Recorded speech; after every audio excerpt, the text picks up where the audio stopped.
Megasham is as can you say something or your screen is frozen?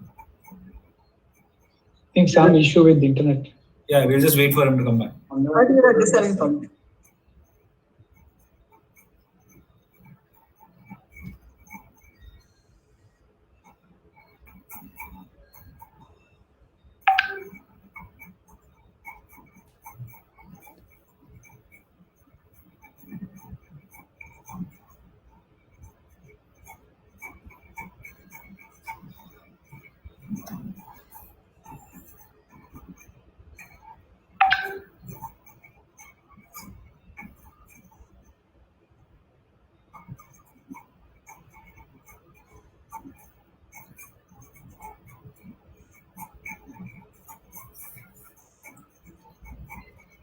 सेतु कहाँ हो भाई? इतना लाइट ऊपर नीचे.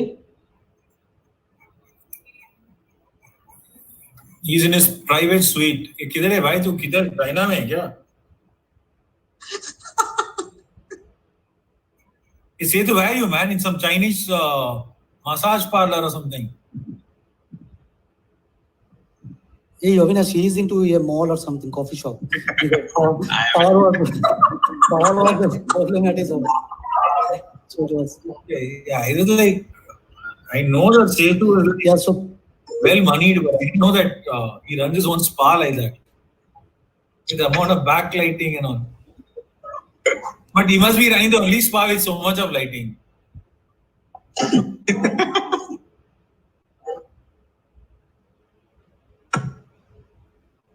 Hey, hi Kamal, how are you?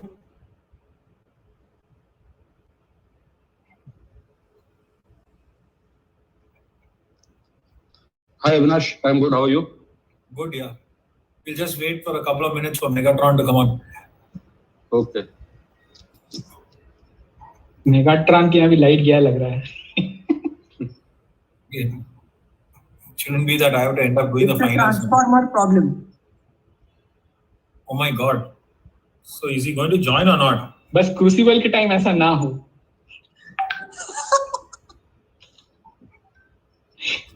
इस बार आता है नहीं आता है उसके ऊपर एक तीसरा क्वेश्चन, लाइट रहेगा क्या?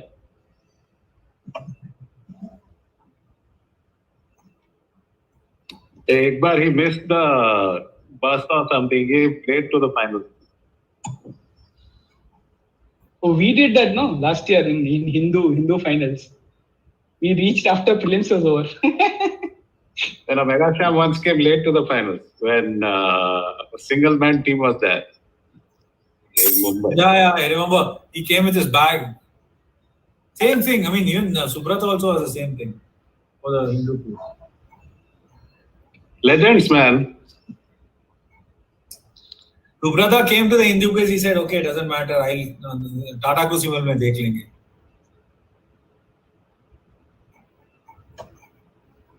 Same thing, no? That's where. It's like कह के लूँगा.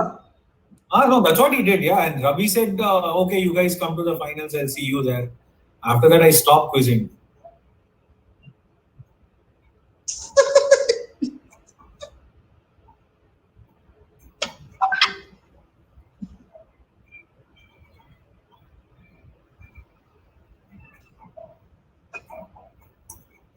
We'll wait for a couple of minutes, or I will open it up. Okay? Yeah, if MS Park doesn't join, you can do it. Yeah.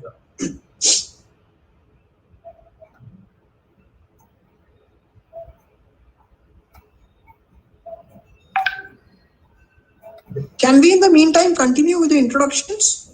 Yeah, let's just continue the introductions. Nishant, you can just start. So Kamal Bhai was the last one who I heard. Yeah. So we can continue from there. Yeah. Team number 4. Team number 4. Did bypass the please? Kamal Bhai's partner. On your cameras and kindly do introduce yourselves. which team is team number 4? Kamal bhai, you are team number 3, and I think Baibaswato is your partner. So Yes. I want Baibaswato to introduce himself, and we proceed to team number 4. Okay. Hi, welcome to the beginning, and I'm from Odisha. Hello. Yeah, hi, we can hear you. Hi everyone, I'm welcome to the beginning, I'm from Odisha. Nice. Thanks. Welcome to the finals. He's one of the most known faces in Odisha quizzing circuits, Baibo. So moving on to team number 4. Team number 4. Wasn't that team number 4 already? Oh, that was team number 3. The second person. I thought we are 3, yeah? Let me know, okay, once again, the team numbers. Like who is it team 1, 2, 3, 4, 2, team 8. Just a... So Kamal Rathi and Baibaswato Jana were team number 3. Okay, so who's team number 4? Just announce who's team number 4 and have them introduce themselves, right? So we have Rohan, no, Jay, for the Anna right and side. team. Yeah, I thought Jay, we had- Anna and team as team number 4. Yeah, Sorry, so okay. Jay and team, can you just switch on your mic and your camera and please introduce yourself? Yeah, Avinash, when Megasham went on, the teams that were introduced Yeah, were Nikhil and Abhishek were 1. Okay. Abhinav and Omkar were 2. Yogesh and I were 3, and then it was Kamal on 4. Oh, may I say something? Subrata Yeah. and Abhishek are 4. Okay, okay, awesome. So Subrata, Subrata Who and is Abhishek three? are 4. Then who is Naya five? ho gaya. Rana and team are 5. Have they been introduced? Because I was off for 2 minutes. I don't know. no, they have not been introduced. Okay, so Yeah, Jay, yeah. Rana and team are team 5. Can you please introduce yourself? I just need to clarify. So Nikhil and team is 1. Omkar and Abhinav is 2. Rohan sir and team is 3, I guess. Yes. Okay. Then Baibaswata Subrata and and Abhishek. Yeah. Baibaswata is No. Subrata and Abhishek is 4. And now Okay. Jay and his teammate. I don't know his name. No, but Yeah. Subrata and Abhishek haven't yet introduced themselves. yeah. So I let them introduce. Yes, please. Subrata, I think that was when I went off. So Subrata Yeah. and Abhishek, yes, reigning national champions of Crucible. Please, a quick intro. Yeah, it also goes to say that time stands still for Megasham. Abhishek, go on. Yeah. So hi everyone, I'm Abhishek, participating from Hyderabad, originally from Patna. Okay. Hi everyone, I'm Subrato from Hyderabad, working in Novartis, and I'm originally from Calcutta. Thank you. Welcome to the finals. Jay and team will be team 5. So quick intro, Jay. Yeah, I'm Jai Rana from NMIMS Mumbai, and Siddharth is with me. Siddharth Mishra, also from NMIMS Mumbai. Siddharth, if you are here, just give a quick intro. Yeah, hi, I'm Siddharth. I'm from Bhubaneswar originally, but currently staying in Hyderabad. Lovely. Lots of Kalinga power on display because the next team also has that. At team 6 will be Kamal Rathi and Baibaswata Jana. Kamal and Baibaswata, please introduce yourselves. Hi, I'm Kamal Rathi from Cuttack, Odisha. And Baibaswata? I am Bharata Jana, and I'm from Bhubaneswar, Odisha. Okay. Welcome to the finals. Last but certainly not the least, we had a wide range of qualifying scores. Qualifying in second position were Ravi Shankar Saha and Setu Madhavan. Ravi and Setu, you'll be team 7.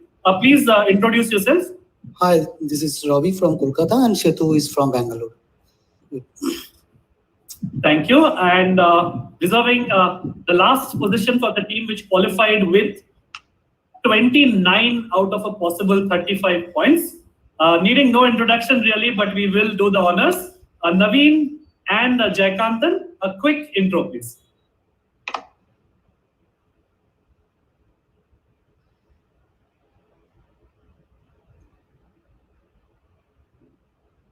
Are they here?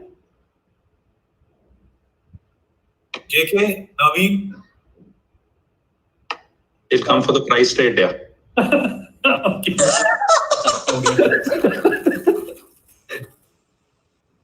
Okay. So, JK and Naveen, if you are here. I see Naveen, but I don't see JK in the list. Okay. Is there another quiz on the same time or something? Sorry? Are we clashing some other quiz? No, I think, okay. Good one. Someone saying that they're dividing powers. Good one. I mean, like, we need to see your darshan, so please put on your camera. Okay, so I'm assuming that they will be here when the questions start. So let me introduce them. Naveen and Jaikantan, obviously, if not the best, one of the best business quizzing teams in India at this moment and for the past few years. They have won just about everything there is to win, but we can safely say that they have never won an Kitne admin thick quiz, simply because there's never been one before. This is the first of what we hope will be a series. So welcome once again all of you to the Kitne Admin Day Open Biz Quiz, powered by Gogo, Pogo and Kunami, who are bringing you the prizes. Lots of nice prizes on display, more on that later. This quiz is brought to you by the group admins of the No Nonsense Biz WhatsApp group, which is a bunch of biz quizzers who gather together and do adda on biz quizzing on WhatsApp. In no particular order, there's Sanish, Nishant, shout out for Kapinjal, the stud boy of the lot, Avinash, and yours truly. We are the 5 people who deserve the brick bats if you're not satisfied with this quiz. And collectively, this is an effort to bring some good biz quizzing, add one more biz quizzing chapter to what is already there online. Having said that, let us quickly move on. These are your prizes for the Kitne Admin Day Biz Quiz today. The top 3 teams in this final will win 2,000, 1.5K and 1,000 rupees worth of prizes, cash prizes. These are sponsored by Kunami. There are prizes, special prizes for all the other 5 teams, all the 8 finalists as well. And in fact, each and every person who sat for this quiz, about 150 of them, and these are brought to you by Gogo Pogo. So do check out these 2 brands online whenever you get the chance. Some really cool stuff happening there. There was a free entry for everybody, so that makes those prizes all the more sweeter. These are the finals after what were high scoring elims. I think 18 was the cutoff that we had, and we had literally the entire who's who of college and corporate biz quizzing take part. These will be your rules for the finals of Kitne Admin Day. There are 42 questions because, of course, 42. All of the questions will be open on pounds, and we will follow the laws of infinite bounds if people are not bouncing. Each correct answer is worth 10 points on the direct or infinite bounce. And if you're pouncing, it will be worth +10 if you get it right, and a -10 if you get it wrong. All pounce answers should be WhatsApped to the 2 people who I will call out. Teams 1 to 4 will be WhatsApping, you're only 1 member per team. You'll be WhatsApping your pounds to Nishant Nihar. Make sure you have you can send a test hi message on a personal chat to Nishant. Teams 1 to 4 will be WhatsApping your pounces to Nishant. Teams 5 to 8 will be WhatsApping your pounces to Kapinjal. So please make sure you get that right.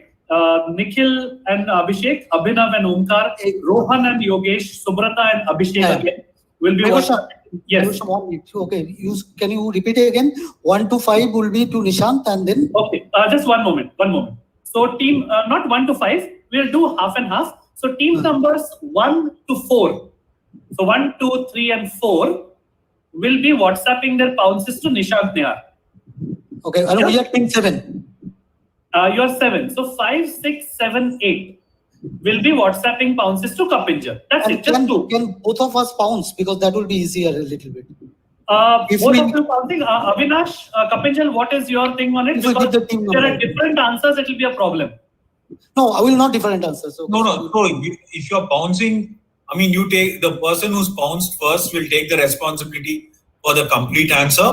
Fine. Yeah, and if you don't answer correctly, then you will be given negative. I got that. So Just to simplify, since this is a pounce and not a buzzer, you take a call, but I think it will be simpler if you nominate one person and decide upon a pounce, and then immediately that one person pounces. But I leave it up to you. Okay.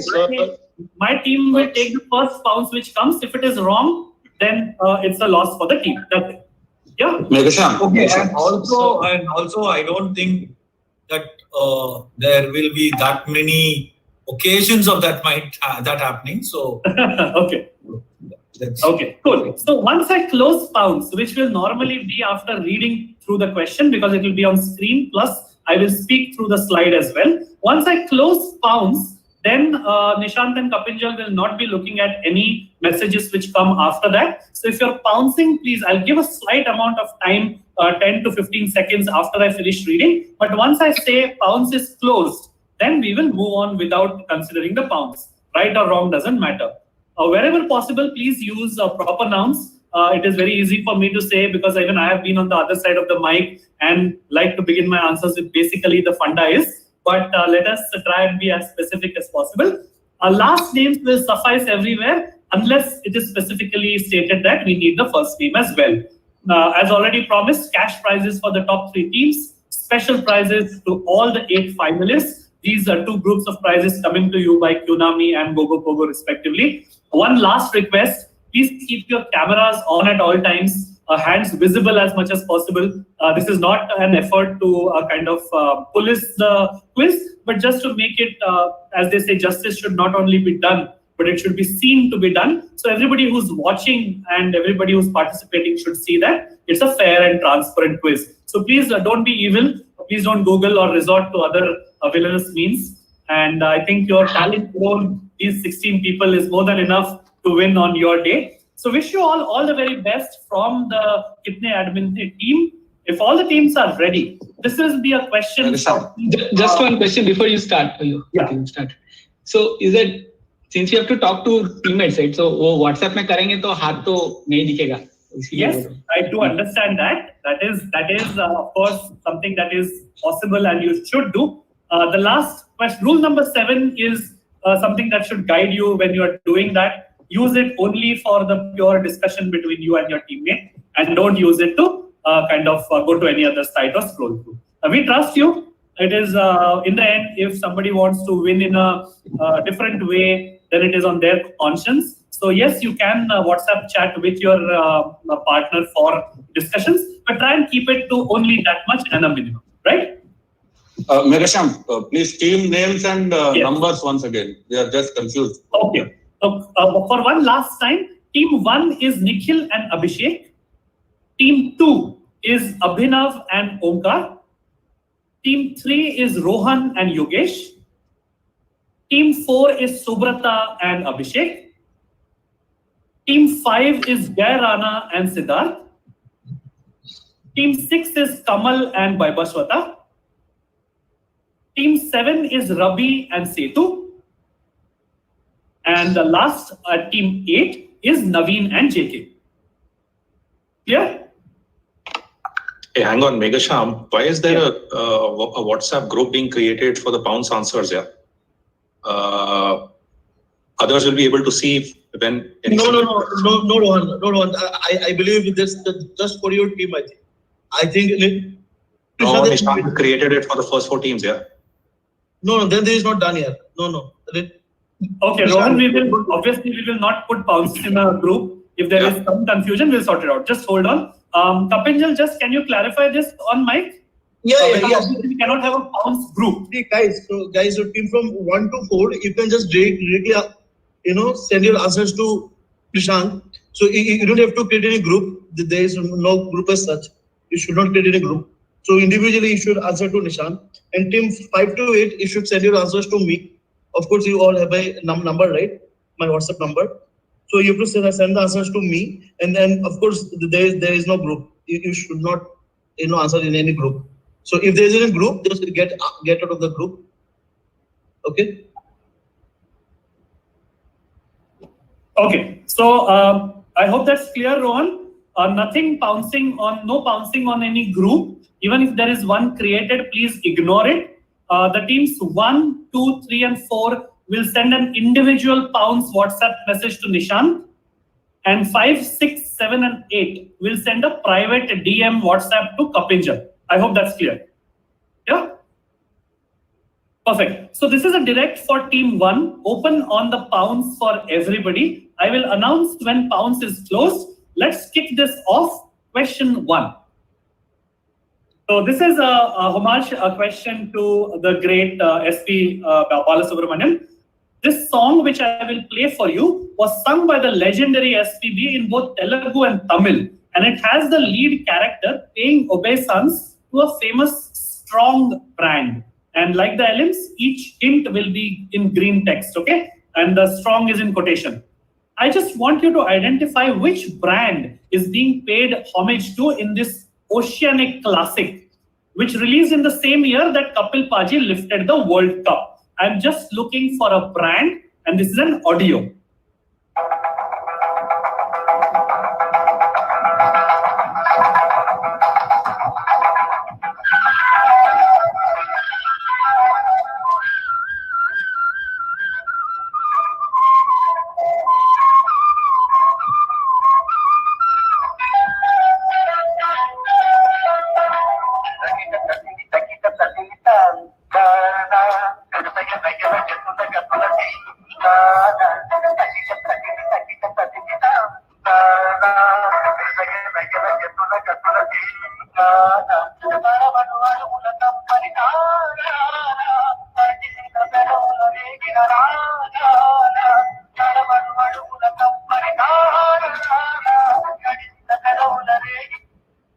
Okay, so I think that's enough audio. We will wait for the pounces to close a quick 10 seconds more. I'm looking for a strong brand.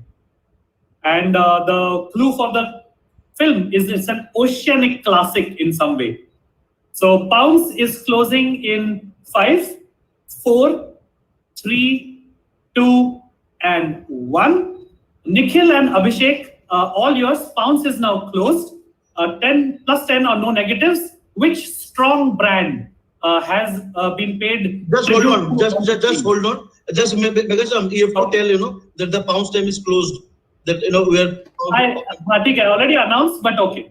I announced that pounce is closed, but fine. I will be a little slower also. That's good. A quick hat tip while Nikhil and Abhishek come up with an answer. A quick hat tip to Dipayan, our young scorer, who will be our Chitragupt for this quiz, and to Nambirajan Vannamalai also, who is doing the necessary for the YouTube streaming. Thank you, guys. Okay, Nikhil and Abhishek, an answer, please. So our guess will be yes. Just hold on, Nikhil. Wait. Just hold on. It's like Megatron, you should say the pounce is closed. The pounce is closed. I already did actually, but okay. I said the pounce is closed. Is it okay if I go on now? Okay, fine. Okay, Yeah. Fine. Yes. You please go on. Yeah. Okay, so our guess will be MRF. MRF. Okay, so that's strongman lifting up the tire. Very nice guess, but no. Moving on to Abhinav and Omkar. Obviously, if you have pounced, please say that we have pounced and I will move on. But Abhinav and Omkar are team 2. Yeah, we're guessing Fevicol. You're guessing? Fevicol. Telecom. They said Fevicol. Fevicol. Okay, Fevicol. No, not Fevicol. Rohan and Yogesh. Milo. Okay, another strong man. Not that kind of strong man. Okay, moving on to team 4, Subrata and Abhishek. So we are guessing that this is Old Monk. He was drinking, so this is Old Monk. Acha. So you have identified the film, it seems. Okay, Old Monk, and you're saying because he was drinking. Not Old Monk, but now you have started me thinking on different lines on Saturday evening. Moving on to Jay and Siddharth. मैं अंबुजा बोल रहा हूँ. Ambuja. We are guessing Ambuja. Ambuja Cement, Majboot Zod. All the logos with strong people in that are being covered one by one. Kamal and Vaibhashwata, over to you, team 6. Yeah, is it Atlas Cycles? Atlas Cycles, lifting the world on your shoulders. No. Moving to Robbie and Setu, team 7. Hey, we pounced already as old man, but we got an. Okay, you pounced already, so please don't say anything. Naveen and JK, have you by any chance not pounced? Yes, MS, they have pounced and they've got it right. They have pounced. Okay, so what I'm going to do is, I'm going to show the answer and then we will go to the scores, which obviously will come only from the pouncing teams, and that will be done by Kapinjal. But right now, this is Hercules rum, not Old Monk rum. Yes, Shubhrata, he was in fact drinking. This is from the seminal classic Sagara Sangamam, which came out in 1983. Of course, it had a different name in the Tamil and Telugu versions also. Sagara Sangamam, in which Kamal Haasan plays the role of a classical dancer. And this is one of the points in which he offers obeisance to Hercules rum. And then this happens. Take a look. So that was your answer, Hercules rum. Nishant and Kapinjal, do we have any scoring which I have to start off with? From my lot of team 5 to team 8, Naveen and JK team 8 gets a +10, and team 7, Rabi and Shetu gets a -10. Okay, so 7 gets a -10, 8 gets a +10. I don't think Nishant had any pounces because all the teams in his half. I didn't have any pounces. Okay, so -10 +10, that's a really nice way to start off the quiz. Very, very good answering. The second question will again go back to team 1 because nobody got this on the infinite pounce. Let's see if they have an answer. This is open on the pounce for everybody, right until I say pounce is closed, okay? Born to an industrial and famous family of Sri Ramesh Chandra Lahoti of Gulbarga, she has had a passion of maintaining and recalling relationships since childhood. This is a clue, as you can see by the green. At the young age of 19, she was married to Anup, scion of an industrial group in Mumbai, having business interests in hand tools, magnets, textiles, pharmaceuticals, and exports.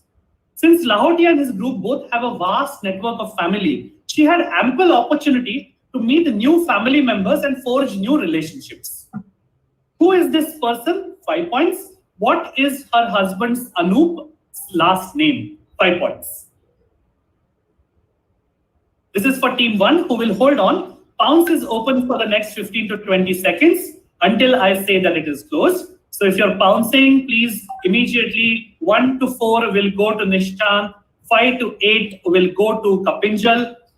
Counting down the last 5 seconds of the pounce. I need and 2 parts. You know her name, you will know her last name, by the way. Sorry? I said if you know her name, you will know her last name.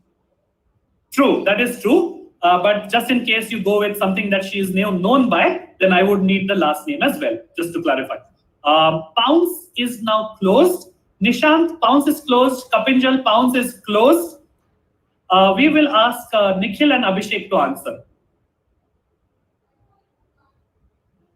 Please unmute yourself and answer. Yes. Abhishek, anything? Nothing from my side. The green is your cluey part, workable part. No? Okay. We will move on to Abhinav and Omkar. Abhinav and Omkar, if you have not found. Okay, I have a guess. Okay.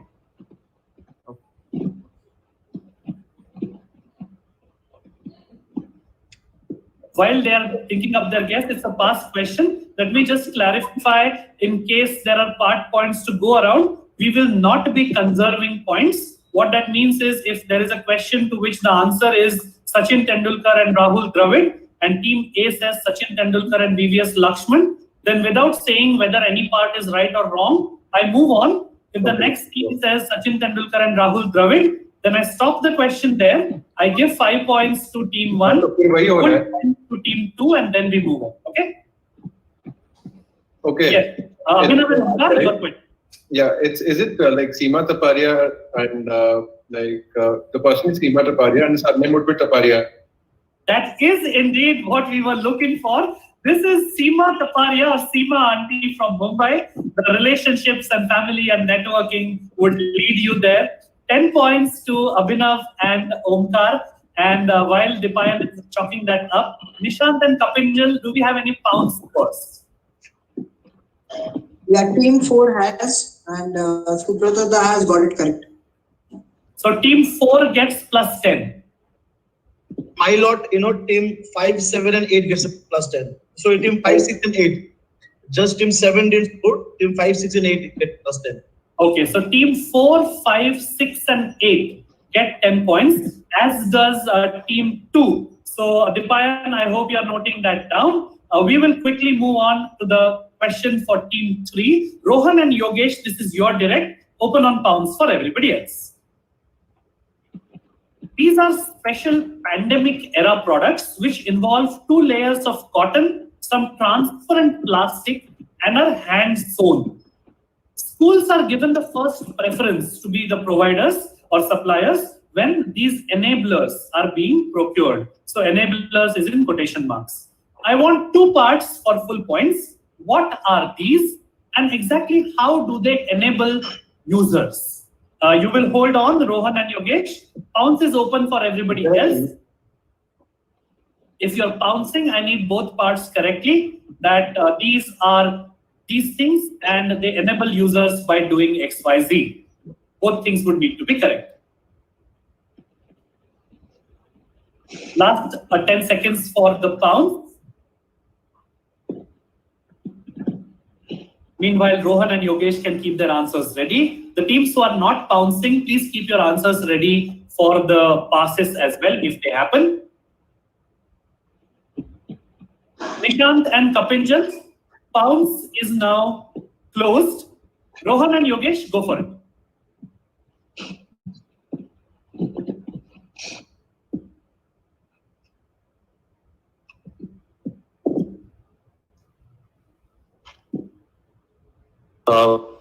One second. Yeah, we're looking at masks then. Okay, so you are saying that what are these? These are masks. And exactly how do these masks enable users?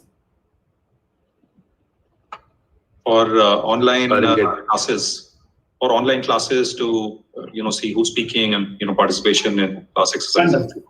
Understood. So your guess is masks and online classes. We will move on to Subrata and Abhishek. If they have not pounced, can you give me an answer? Is it homemade? We pounced and we did the same thing. We said transparent mask and it enables people to see your face. That's it. We pounced. It enables people to see your faces, etc., etc. Okay. We will move on to Jay and Siddharth. Okay. So these are kind of materials that help you to communicate in like sign language. So these are basically for deaf students and stuff, and it makes it easier to communicate in sign language. And when you say these, what are these? It could like kind of gloves, maybe like kind of wearing like a clothing on the hand. Okay, so something that you wear on your hands like a glove, and they make it easier because sign language is enabled. Okay, moving on to Kamal and Vaibhashwata.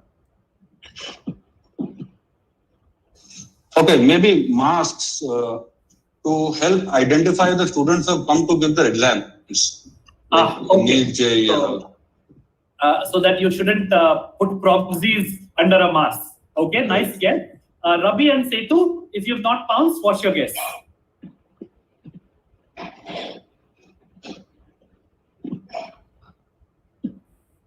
Okay, so these are the transparent face masks that, this is over and above the mask, right? Those face covers that come in like those visors. Okay.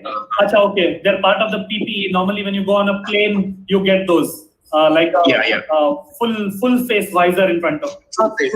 Yeah. And how do they enable users?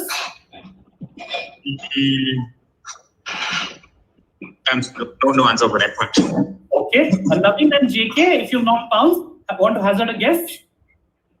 Hey, so I'll say this is something to do with face masks for deaf and dumb people, right?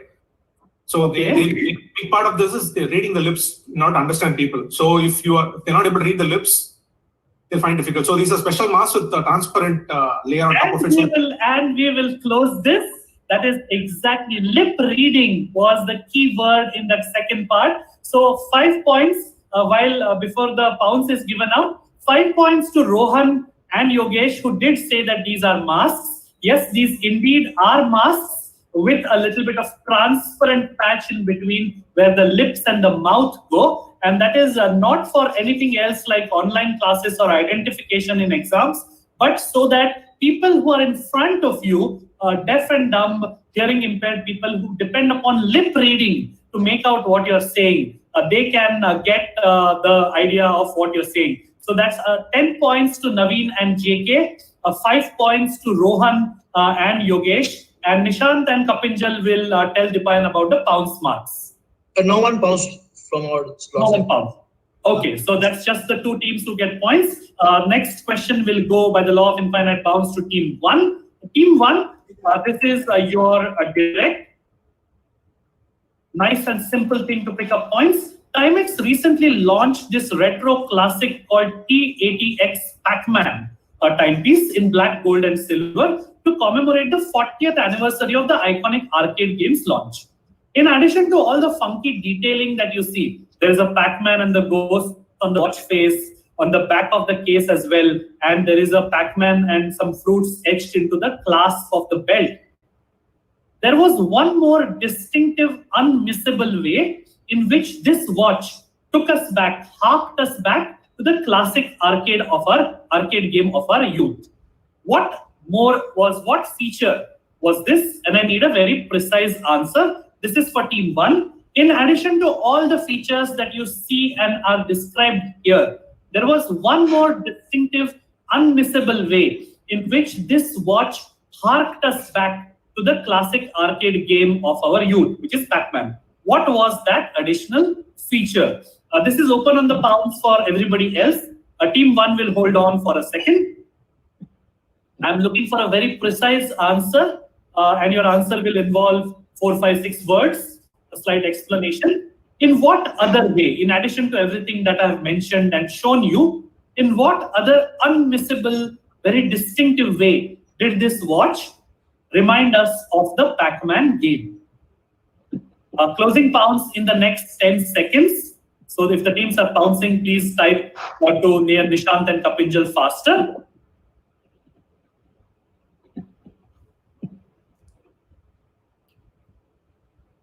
Pounds is now closed. Nishant and Kapinjal, I'm closing pounds now. So if somebody is typing, you can take the message right now. Pounds is now... Yeah, sorry? For the last question, I'm on a very slow internet over here. Teams 2 and 4 got a +10. For this question, nobody pounced. No, so for the last question, which was the masks, team 3 got 5 points. Team 8 got 10 points. So this question... On my lot, teams 2 and 4 got +10. I'm on a very slow internet. Okay, sorry. The last question. Which question was that? Last question, masks. Teams 2 and 4 got a +10 each. Okay, are you talking about the pounds here? For the last question, yes. Okay, this is Nishant. For this question, nobody pounced on my lot. Is that Nishant talking? Yes. Okay, so Dipayan, for the mask question, team 2, which is Avinash and Omkar, and team 4, which is Subrata and Abhishek, also have a +10 on the pounds. Yeah. Yeah, Dipayan has noted it. Okay. So now pounds is closed for the Timex question also. Team 1, Nikhil and Abhishek, please give me your guess. So something to do with the logo of Pac-Man. Something to do with the logo of Pac-Man, and where in what other place do you think that logo was placed? This probably at the back of the watch.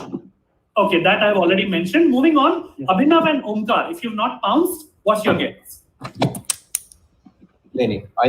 Okay, I'll say that the alarm tone is similar to the tone in the arcade game of Pac-Man, basically.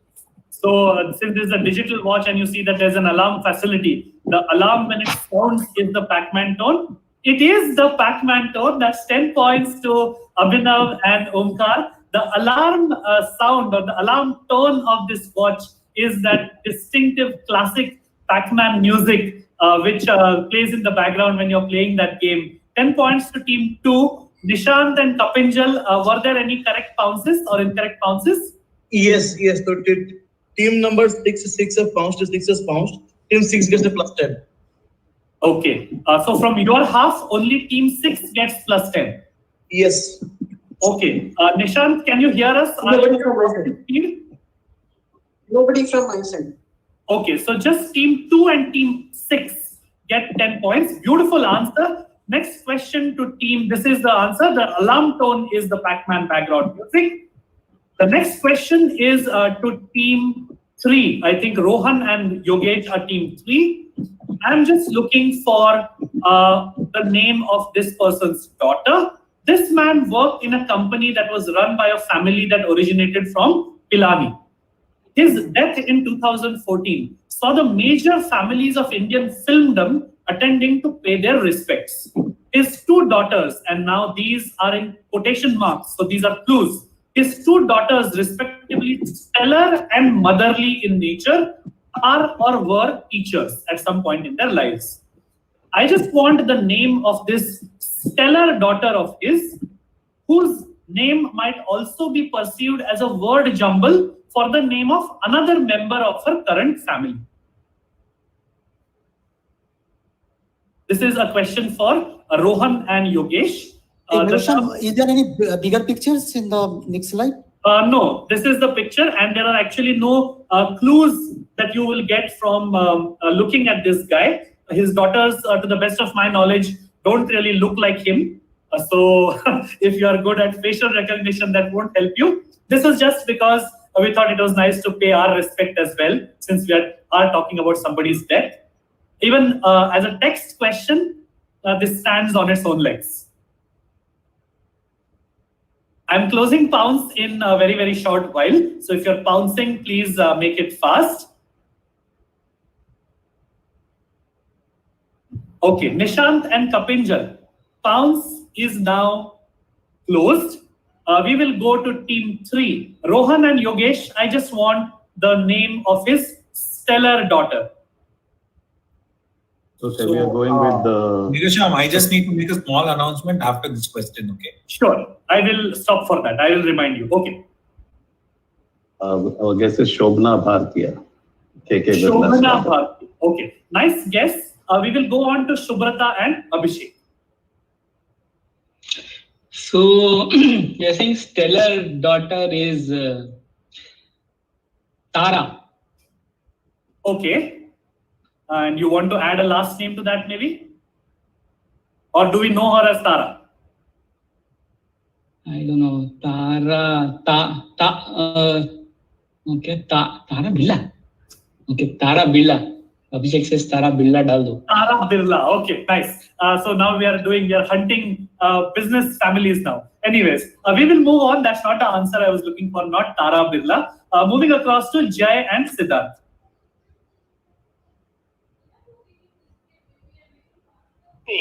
Okay. You will guess stellar is Ananya. Okay, stellar is Ananya. Okay, so you're saying this is Ananya Birla? Ananya. Okay, yeah, we'll say Ananya Birla. Okay, we will go to Kamal and Vaibhashwata.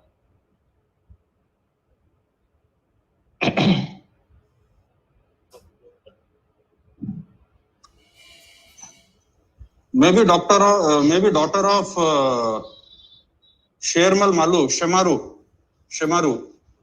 Okay, so do you want to name her? No, I don't know. Shemaru, okay. Shermal Maru. Okay, got it. Moving on to Ravi and Setu. By the way, his daughter's name is Mansi Maru, but it's not. Yeah, these are words of authority coming from somebody who's made his bones in that sector. Thank you, Avinash. He knows everybody and their daughter by name in the entertainment industry. Ravi and Setu, your guess. I don't have a guess particularly, so we'll guess it. Chandni Birla from Stellar. What? Come again? Chandni Birla. Acha, okay. So the Birlas are under fire now. Naveen and JK, if you've not pounced, what's your guess?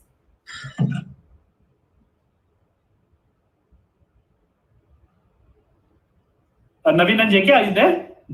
Okay, so we'll say something like Sitara or something like that is a daughter. Not sure. Okay. So that's it. Your answer is Sitara. Yeah, I'll pass it. I'll pass it. Yeah. Okay. We will go to Nikhil and Abhishek. Team number 1.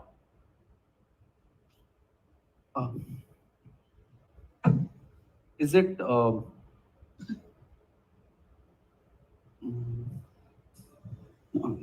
B.R. Chopra's? No, yeah, the son. No, Abhishek, anything. Sorry. Abhishek, if you have a better answer, you could give us. We'll pass. Okay, pass. The final pass of this, I think, will be for Abhinav and Omkar. This was a direct for Rohan and Yogesh, correct? Team 2 had already pounced. Yes. Oh, they have already pounced. So I think this was a direct for Shubhrata and Abhishek or somebody. Okay. So Abhinav and Omkar, what's your guess? We are guessing Tina Munim. So his daughter is Tina Munim. And Ambani. Current family would be Ambani's. Okay, so basically this guy's daughter is Tina Munim and now she is Tina Ambani. Yeah. Okay, Rohan and Yogesh have already pounced and this was a direct. We didn't count, yeah. It was our direct. Direct. It was your direct. Okay, I thought I heard somebody say that they have pounced. Okay, so no points to anybody on the direct. Abhinav and Omkar went very, very, very close. This is not Tina Ambani. This is Neeta Ambani. Nayantara being the stellar connect. She became Neeta Ambani, whose word jumble would give you the wrong answer that team 2 gave. This is Neeta Ambani is the answer that we were looking for. Her sister is called Mamta Dalal. So she's Nee Dalal. And this is Ravindra Bhai Dalal's daughter. He was indeed a senior executive with the Birlas, but the Birlas are not a part of this answer. Kapinjal and Nishant, do you have any pounds scores? No bounces from my slot. Okay, Nishant? Yeah. No, Nishant is gone. This is Deepayan. Asha, Deepayan, are you getting the pounces also now? Yes, so team 2 had pounced, but they withdrew it later. Team 2, Abhinav and Omkar, I think they answered on the mic, no? Yeah, they had pounced, but they withdrew it, so they answered it bounce. Yeah, guys, in the future, you can't withdraw your bounces. Okay. Yeah. Yeah, it's a negative. It's a negative. You've not withdrawn. Okay, so right now, if you pounced, we will not obviously be allowing a withdrawal of the pounds. If you pounced and the message has been sent, it is sent. So Deepayan, if it is a wrong pounce, even for this question, please award a -10. I'm really sorry, guys, but we will need to be a little strict on that front. Otherwise, there will be chaos. Since there is no score other than the minus, I'll take a small pause for Avinash to make that announcement that he wanted to make. Yeah, so Nishant is under low bandwidth. We have shared Deepayan's number with teams 1 to 4. Kindly send your answers to Deepayan. Teams 1 to 4. Okay, Nikhil and Abhishek, yes, please. Nikhil and Abhishek, Abhinav and Omkar, Rohan and Yogesh, Subrata and Abhishek, 1, 2, 3, and 4. Please send your pounces to Deepayan now. If you don't have Deepayan's number, please tell me right now so that he can ping you. I hope all 4 teams have Deepayan's number, the first 4. And Deepayan, just for double. Yes, I have. Yes, I have. You can also put it on the chat. Go to the Yeah, list. you can also put it on the chat. Okay. It is also on the chat now. Okay. The number is also on the chat. Okay, thank you. Thank you, Avinash. We will quickly move on. This was a direct for Rohan and Yogesh, I'm told. So nobody answered. It will go back to Rohan and Yogesh. Team 3, this is your direct, a little bit of pleasant watching in addition to solving as well. I want the name of the magazine where this image appeared. That will give you 5 points. And for the next 5 points, you will have to tell me, look closely at the picture from a quizzing point of view strictly, and tell me who's the model and what exactly was being commemorated in this special edition of the magazine. This is for team 3. 1, 2, and 4 can pounce to Deepayan. 5, 6, 7, 8 can pounce to Kapinjal. I will give a quick 10-15 seconds for the pounce. In the meanwhile, Rohan and Yogesh can continue looking at the image from a quizzing perspective. And if you pounce, then all the parts should be right. All the parts should be correct. Yes, of course. That is throughout the quiz. If you pounce, I need the magazine name, the model name, and the exact commemoration correct. If you're not pouncing, then we will see and go down the line and see what points to award. 5 seconds more and we will close the pounce. Rohan and Yogesh, keep your answer ready. Dipayan and Kapinjal, pounce is now closed. Rohan and Yogesh, please go for it.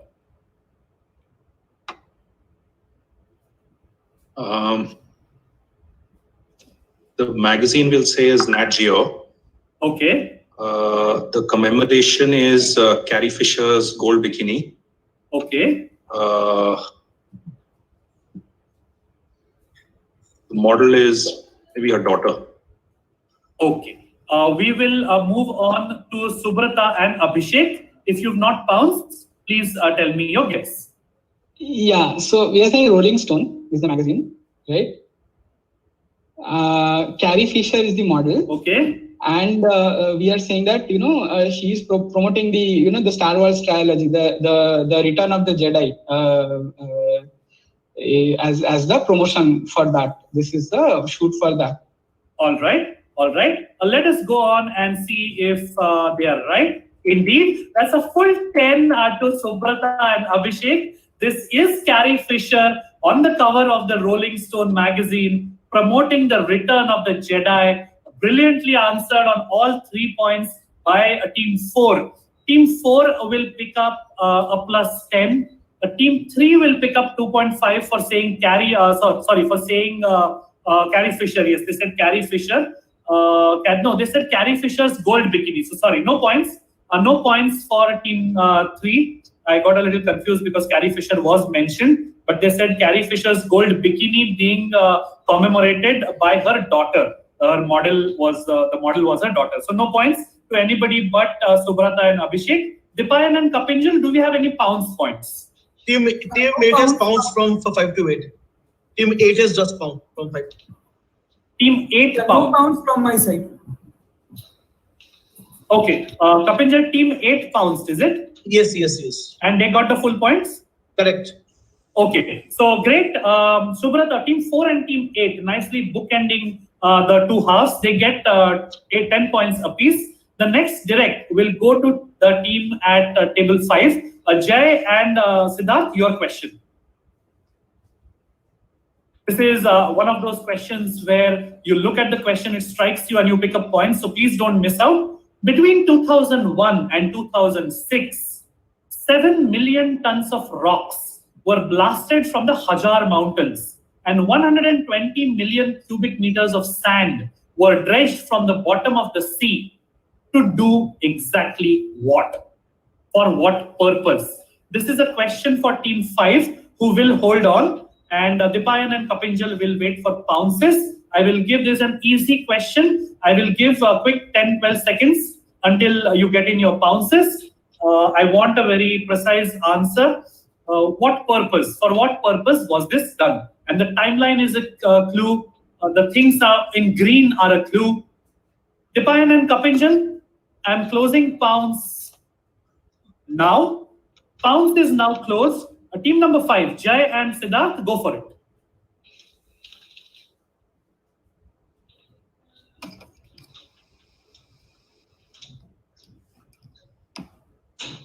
We are guessing this is so 2006 is marks the end of construction of Burj Khalifa. So to construct. No, Burj Al Arab, not Burj Khalifa. Burj Al Arab. Al Arab, sorry.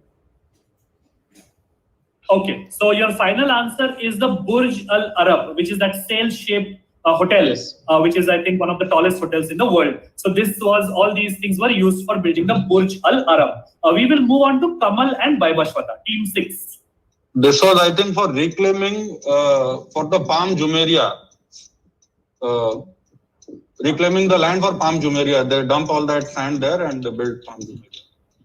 is the right answer to reclaim and land and create the Palm Jumeirah. 10 points to team 6, Kamal and Vaibhashwata. Not the Burj Al Arab or indeed not the Burj Khalifa. It is a much larger Palm Jumeirah, which used all this material right in the middle of the sea on the shore there. So 10 points to Kamal and Vaibhashwata. Dipayan and Kapinjal, any points to... Yeah, Megatron. So from my lot, 5 to 8, team 8 has bounced. Put it right. Okay, only team 8 pounds. So Dipayan, team 8 gets 10. Team 6 also get a direct 10. And from your pounces, can you tell me the scores? Yeah, so team 4 gets a plus 10 and team 2's answer I leave it to Kapinjal to decide. Okay, can you tell me what the answer was?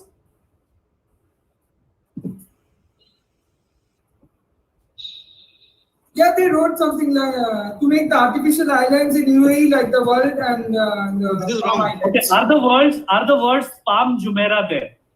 No, Jumeirah is not there. Okay, so then unfortunately I think we'll. So is the word palm there? Palm is there. Okay, so I think what we are going to do is in this particular case we will not give them points, but I'm using my discretion and not giving them -10 as well.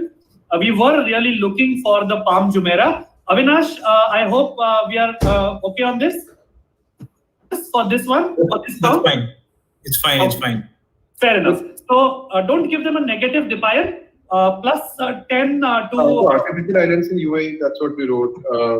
Palm Islands. Palm Jumeirah was the keyword you're looking for, right? No. Ideally, see, there is okay. You will have to get negatives. By the way, we are not giving it. There is also a Palm Dubai. Okay, we are looking for Palm Jumeirah. Okay, so I hope you will agree with me, Team 2, since and the answer slide will show what is being looked for. So since it is very, very close, we are in early days in the quiz, so no negatives, but no points either. We have awarded points to, I think, Kamal and Vaibhashwata got the direct. So the next question is for Rabi and Setu. Dipayan, if you are updated, if you updated the scores, I can move on. Yeah, sure, you can move on. Perfect. Rabi and Setu, your direct. I'm just clarifying on the Palm question.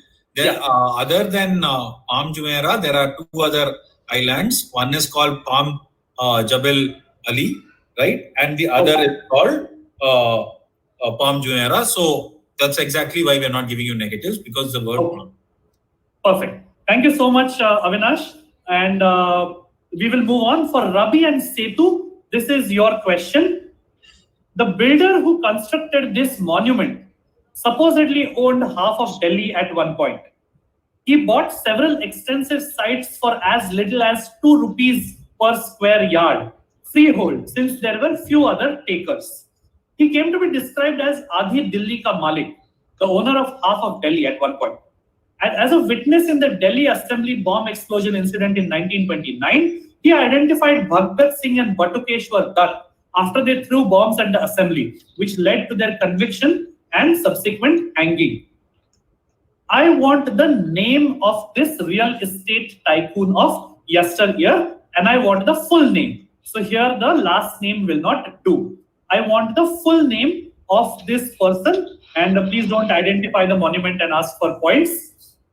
I want the name of this real estate tycoon. Rabi and Setu will hold on for a few seconds. Pounce is open for everybody else. Please send it to Dipayan and Kapinjal if you haven't already noted.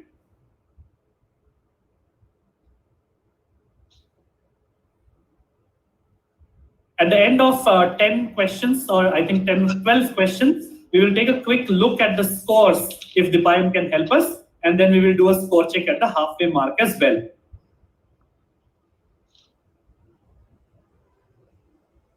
Okay, Dipayan and Kapinjal, I'm closing Pounce now. Pounce is now closed. Rabi and Setu, please go for it. Yeah, this is Shobha Singh's and Sujan Singh's and Khushban Singh's family. Okay, so you're saying this is Shobha Singh. Dipayan and Kapinjal, any pounces plus or minus? Yes, yes. 1, 2, and 4 have pounced and got full points. Okay, this is indeed Sardar Shobha Singh, the father of Khushban Singh. who was known, Sobha Singh was known as the Adi Dilli Ka Malik. And 10 points to Ravi and Setu. I think really nice question to pick up points on. Dipayan, from your side, you said 1, 2, and 4, right? Dipayan, can you hear me? Yeah, 1, 2, and 4. Okay, and all of them got a plus 10 on this? Yes. Okay, Kapinjal, what about you? 6 and 8 get in pounds, and team 7 got it direct. Okay, so 6 and 8 also get a plus 10. Okay, cool. I'm assuming they get a plus 10. Dipayan, you can note down those scores. I think this was a good question for everybody to justify the pounds. Moving on to Naveen and JK. I think this is their first direct that has come, if I'm not mistaken. This is a direct. There are 2 parts to this question. And the green text are your clues. The name of this watch comes from where its components are picked up from, or where the raw material is generated. Every year, 54 metric million tons of this raw material gets created. I want 2 things. What is the watch called? So it is called something watch. What is it called? And what is the common 2-word name for the so-called raw material which went into the making of this watch? This is for Naveen and JK, who will hold on for a few seconds and open on the pounds for everybody. This is question number 9.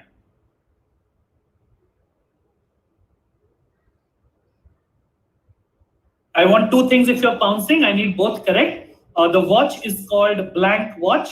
What is it called? And what is the common 2-word name for the quotation marks raw material which went into making this watch? And we want a very specific answer for that second part as well. Okay, that is more than enough time. Dipayan and Kapinjal, I am closing the pounds now. Pounds is now officially closed. Naveen and JK, go for it. Okay, I'll say this is a trash watch or a garbage watch, because that's where parts are picked up from. And the common 2-word name would be e-waste or electronic waste. Okay, I wouldn't be surprised at the fact that you got everything correct. It is indeed the garbage watch, and it is made out of e-waste or electronic waste. Last year, recent reports say that the world produced 53.6 metric million tons of electronic waste, a record high that is only expected to be broken once more this year. And Voleba, which is the company, they made this watch as a sustainable option to luxury watches entirely from e-waste. So that's a full 10 to team 8. Dipayan, in your half, any points? No pounds. Okay. Kapinjal, 5, 6, 7, any points? None, no. Okay. So Naveen and JK, the only team to pick up points. Question number 10 is a direct for team 1. Nikhil and Abhishek, this is your direct. The Tampa cigar makers strike took place in Ybor City, Florida, between the months of November and December 1931. It was driven by a highly unionized militant cigar maker workforce who had a long history of radical labor management relations, dating back to the 1880s, when Cuban immigrants first began building the Florida cigar industry. Due to rising unemployment and falling wages in the wake of the Great Depression, workers of the Tobacco Workers Industrial Union engaged in radical demonstrations, most notably the celebration of the anniversary of the Russian Revolution. Which unique profession ceased to exist in the aftermath of this strike? And this unique profession was meant to entertain cigar factory workers. So this is a question for team 1 and open up the pounds for everybody. I will accept either of 2 answers. There is a very technical, perfect term which you can give, or there is another 2 or 3 word answer which will describe exactly what was their role. That will also fetch you points, but nothing else. So this is a direct for team 1, who will hold on. 2, 3, 4, 5, 6, 7, 8, open on the pounds.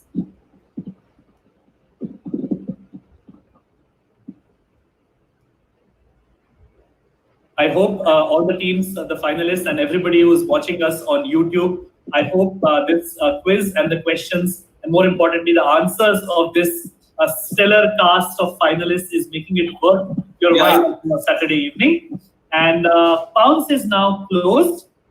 This is a I just wanted to add, Megasham, Jayashree just pinged the answer and pounced on your question and has answered correctly. So you can, so she's there on YouTube. Yeah. Okay, Jayashree ji was the one who had pounced? Yes, and they had pounced. So if they're pouncing to me, they can pounce to me directly on WhatsApp. Oh, lovely. And which question was this, Avinash? This is the current question.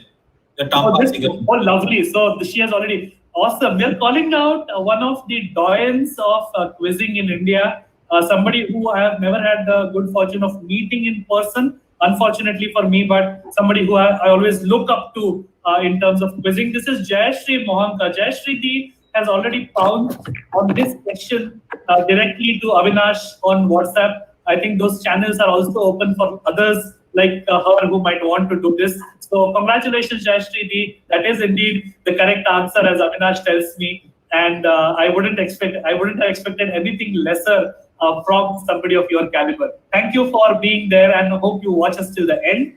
Pounce is now closed. Team 1, you're direct. Yeah, so they used to read books to them. So, for example, to entertain them. So, one of the famous cigars is named as Monte Cristo because they used to read the Count of Monte Cristo book.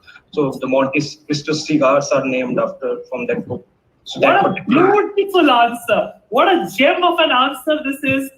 These are the photos of those workers and how they used to look. And the answer, as you rightly pointed out, is readers in a cigar factory. They were known as lectors or lectores in Cuba with the Spanish influence.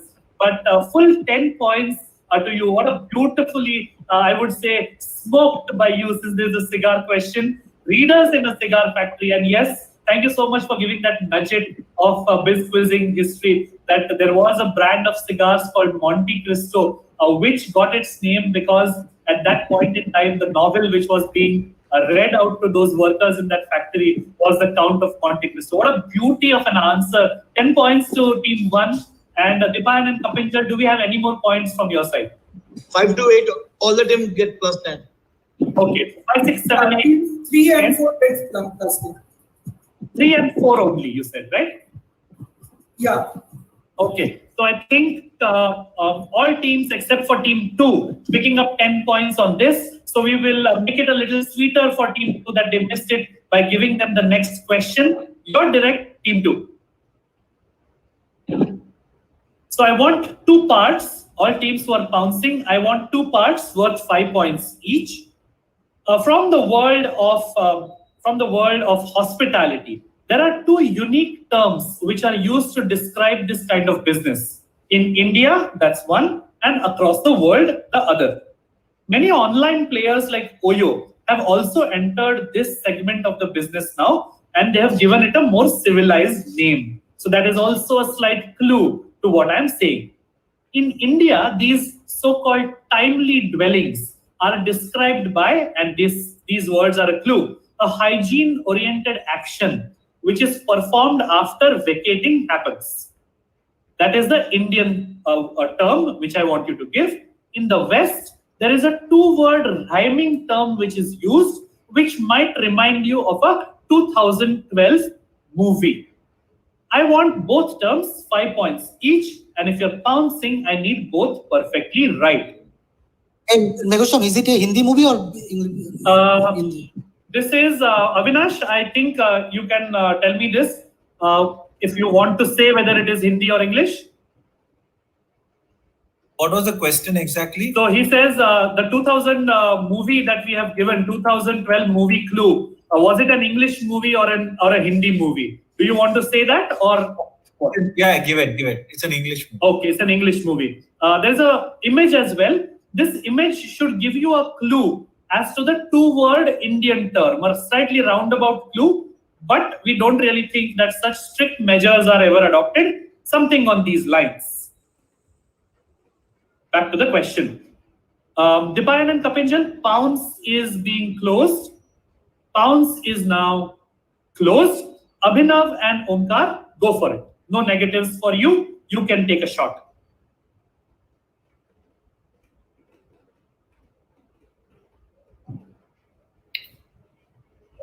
Safe and sound.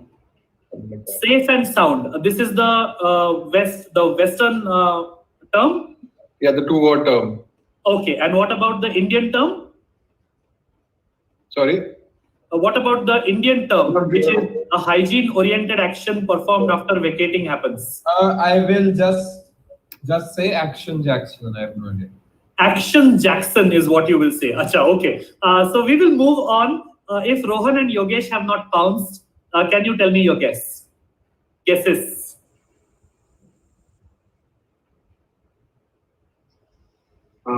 Bed and breakfast. Bed and breakfast. So you're saying that's the West. And what about the Indian term?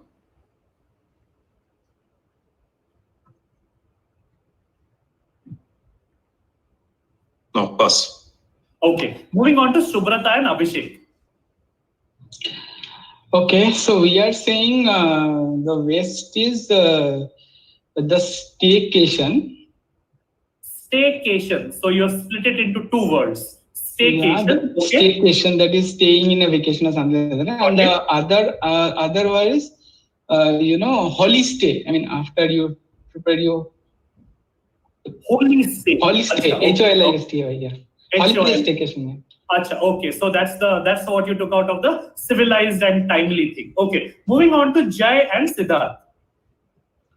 So the first part I'll say is pay and use for the first Indian part, and the second part I'll say is something called as sleep and sweep. Achha, okay, pay and use and sleep and sweep. So basically, they are making you do all the work before you move out. That is your guess. Moving on to Kamal and Vaibhashwata.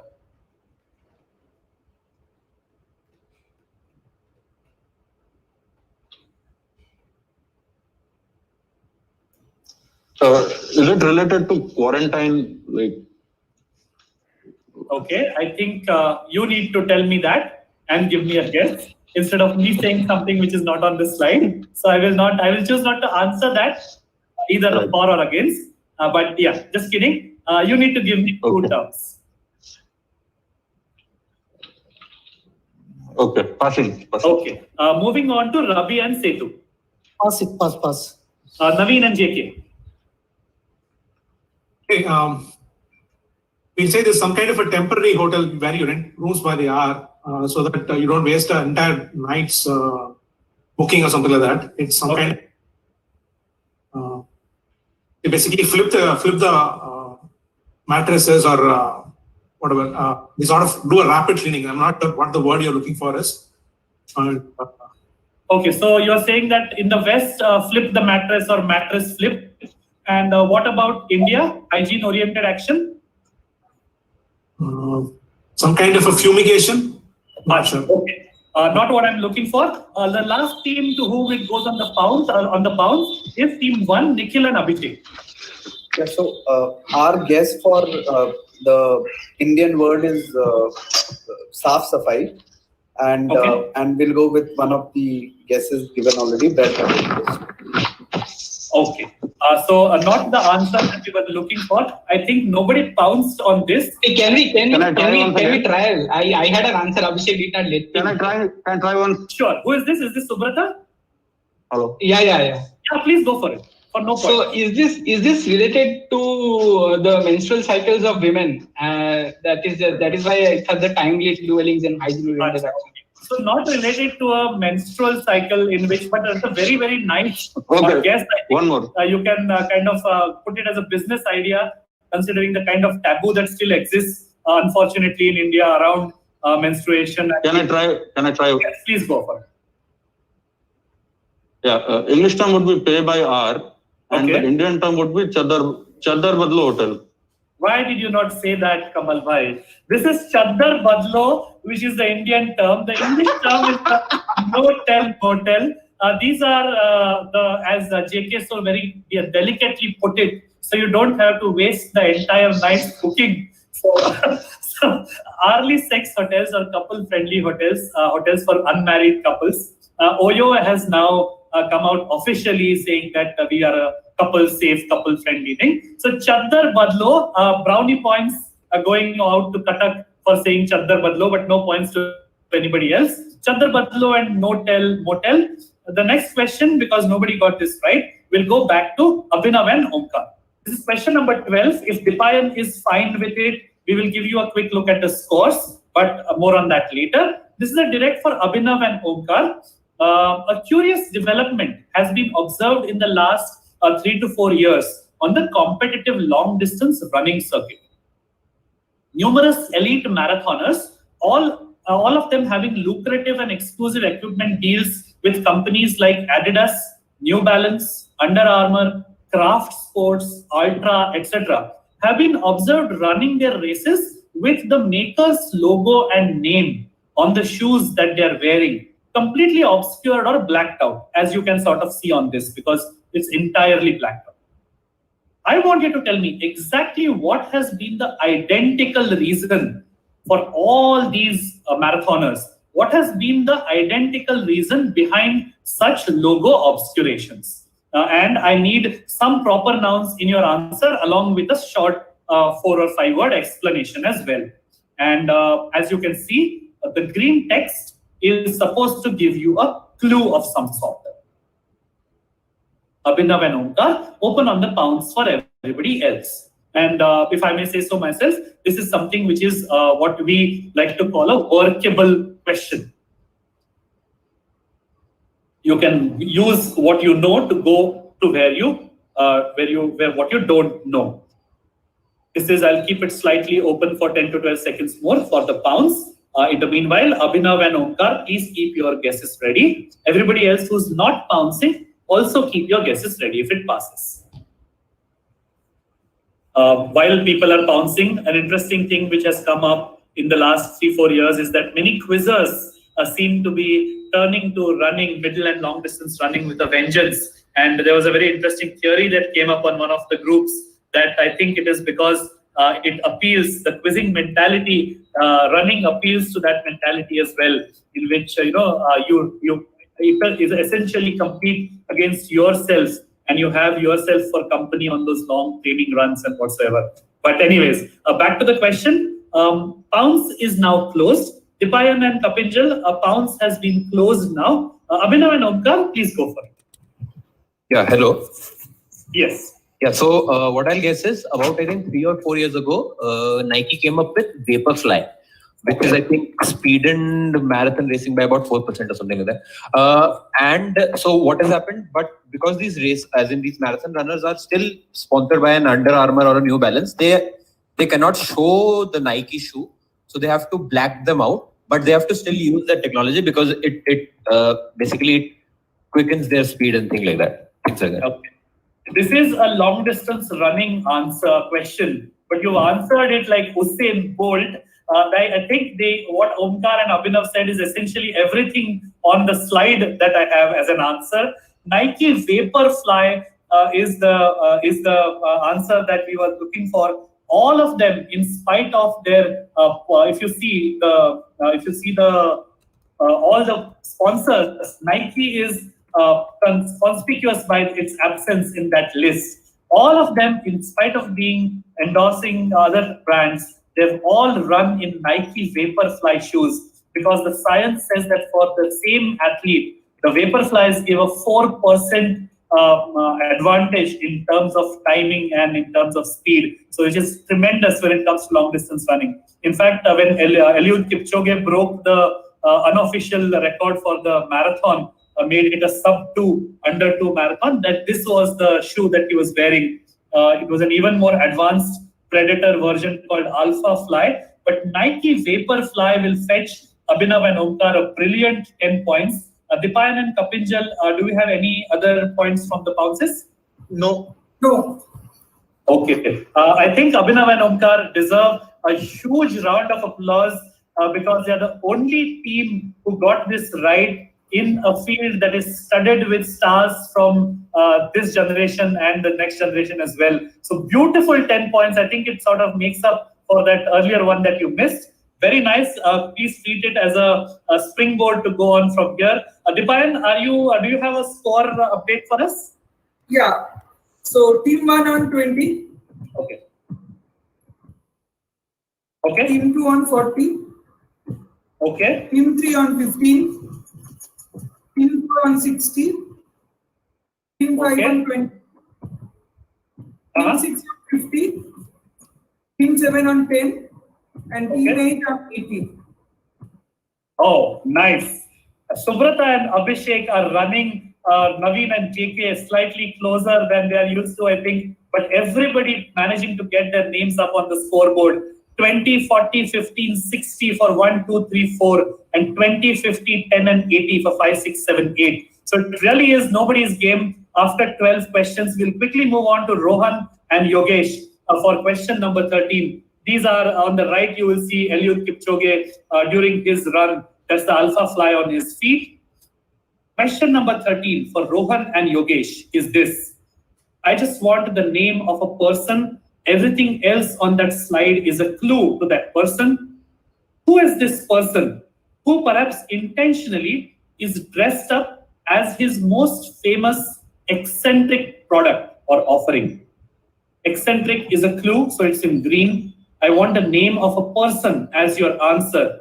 And very weirdly, as it might seem to on the surface, this is that person dressed up as his most famous eccentric product or offering.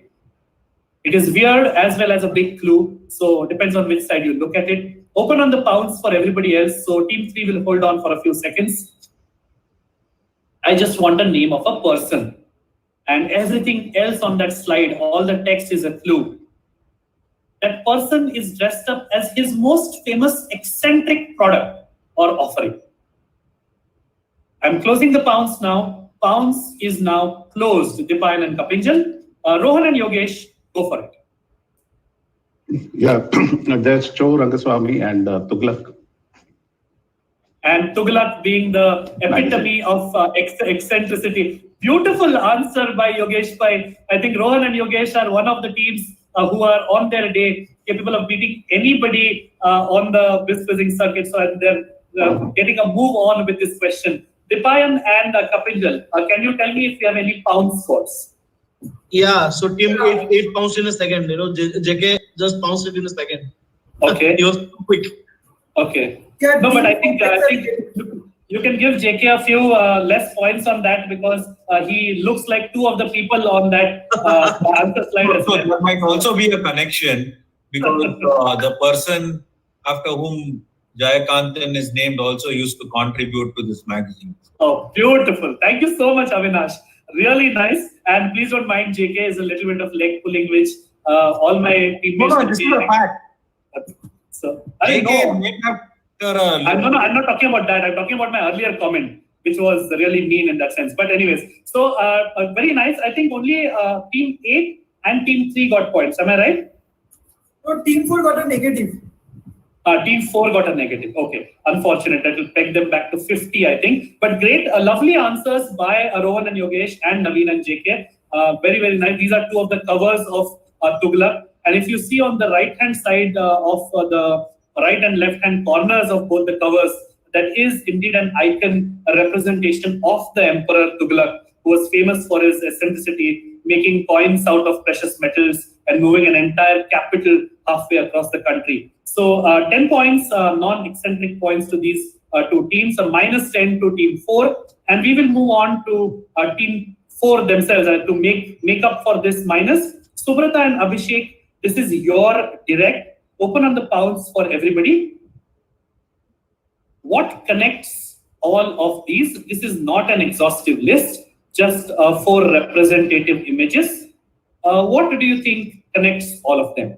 And each of these images is used for representational purposes only. So it's not a direct connect, it's a lateral connect in that sense. What connects all of them?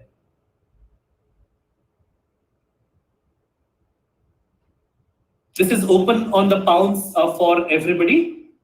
Open on the pounds for all other teams. This is a direct for team 4. And I'll give a few more seconds.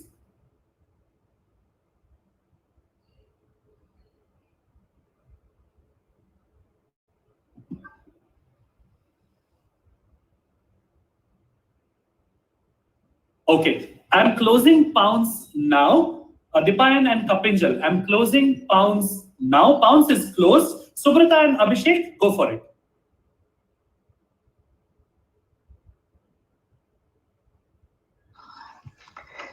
I have no idea. It's a heater, tumbler, and baluster. Yeah. Heater, tumbler, baluster. Heater, tumbler is what I heard you say. Okay, go on. Yeah, so the heater is on the right, the tumbler is on the left. The one next to the heater is the balustrade or baluster. I don't know what is it? Something cut. Everybody can ignore the text on the second image from left, okay? In fact, you can ignore the text on all the text that you see is, you can ignore it. It's not of any help and it is not significant. Just the images are enough. Okay, let me see. Abhishek is saying something. Okay, so we are saying that, so we are saying that these are, all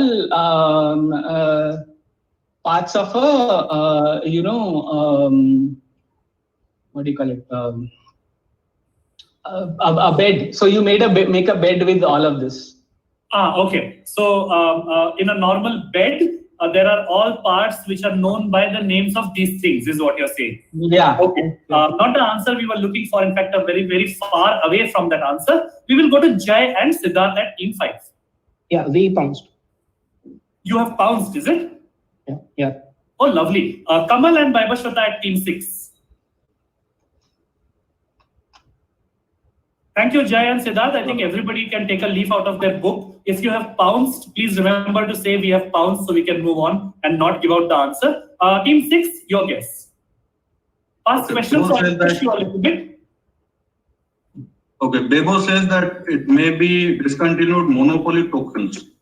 Okay. Discontinued monopoly tokens. So there was a monopoly token which looked like a heater, which is what Subrata said, and something that looked like that tumbler or something on the left. Not monopoly tokens. Ravi and Setu, do you have a different guess? Is it lampshades? Something to do with lampshades and lampshades. So decorative lampshades which look like this. No, I think putting a lamp inside that thing on the right would have disastrous consequences. Naveen and JK, want to try? Okay, there are various classifications for gardening pots. Like they have a thimble-sized garden pot. Kind of the terminology used there. Basically, how you can grow plants indoors and all that. So, that I'm guessing some kind of a size classification where where these are the sizes. Where thimble is one, radiator is one. Oh, understood. Like we have different colorful names for wine bottles as well. Okay. Not the answer I was looking for, but a really interesting funda. Going to Nikhil and Abhishek. Naveen and JK answered garden implements or gardening implements or classifications on those lines. Nikhil and Abhishek. Okay. For the lack of a better guess, we'll say that all of them are measures of alcohol. So like 30 ml, the one on the left is probably a patiala, peg. So something related to that. So different measures of serving alcohol. Remind me, if you ever open a bar, I am coming down there to have a drink which you will measure by the thing on the right, okay? That really tickles my fancy. But not alcohol measures. Abhinav and Omkar, your guess. And stop reminding me of alcohol on Saturday night, everybody. We will say the movie Cars. Sorry, you will say what? Cars. Yeah, the movie Cars. Oh, the movie Cars. And these are maybe the different names of characters or something like that. Rohan and Yogesh, I think you are the last team to which this will pass. Right? Yes. Okay, so Rohan and Yogesh, your guess. Are these types of mushrooms? Are these types of mushrooms? No, these are not types of mushrooms, but very, very nice. I think everybody is looking at that thimble and then extrapolating to other things from there. But nice guess. I think we have Subrata, this was your direct, if I'm not mistaken. Yes.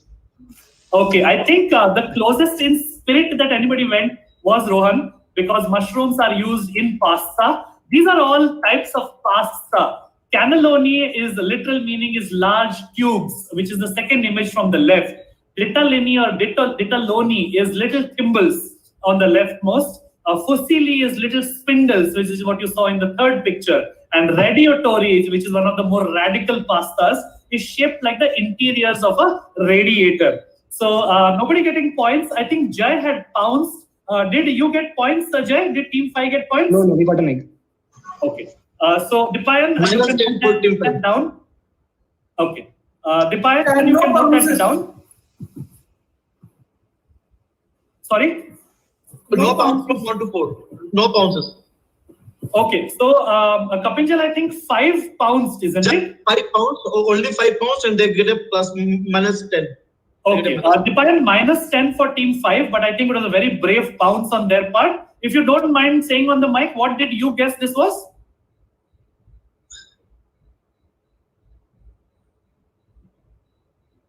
Jay, what did you guess this was? What was your pounce guess? Yeah, we went with the Monopoly guess. Oh, Monopoly tokens. Okay, so people do think alike in a quiz final. We will quickly move on back to Subrata for question number 15. If you see that image, this gentleman is holding something which I have blanked out. Okay, that's why that yellow oval is there. When he returned to the United States after serving in the Korean War, he found that the way stores were handling the so-called charge purchases was needlessly complicated. So he used technology that was used in reel-to-reel tape recorders to create a unique taken for granted product of the present day. So when he created it, it wasn't taken for granted. But in the present day, everybody and their mother takes this for granted, whatever it was that he developed by using reel-to-reel tape recorder technology. What product did he create?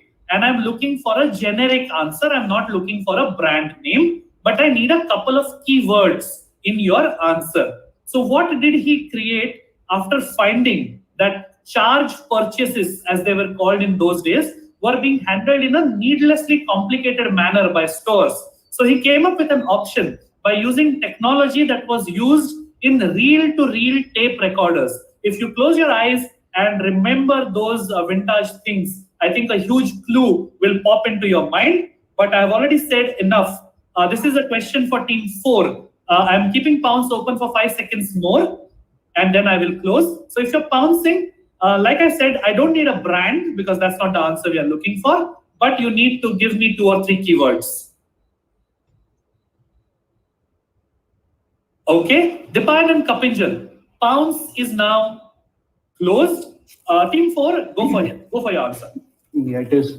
Subrata will go. Okay, yeah, so It is yeah, it's a magnetic stripe in the credit cards that is there, right? That defines a credit card. So that's what. Nowadays it is replaced by chips. So yeah, I think what happens to good teams in a quiz is one of the best things that can happen to good teams in a quiz is very ironically getting a minus, because pride is stung and they get galvanized into action.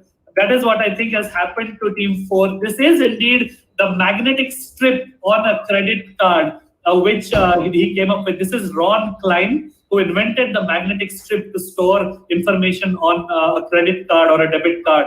And as you rightly said, Team 4, it has now been replaced with a chip like a SIM card, so to say. But the magnetic strips have had a long and hallowed run in cards. The full 10.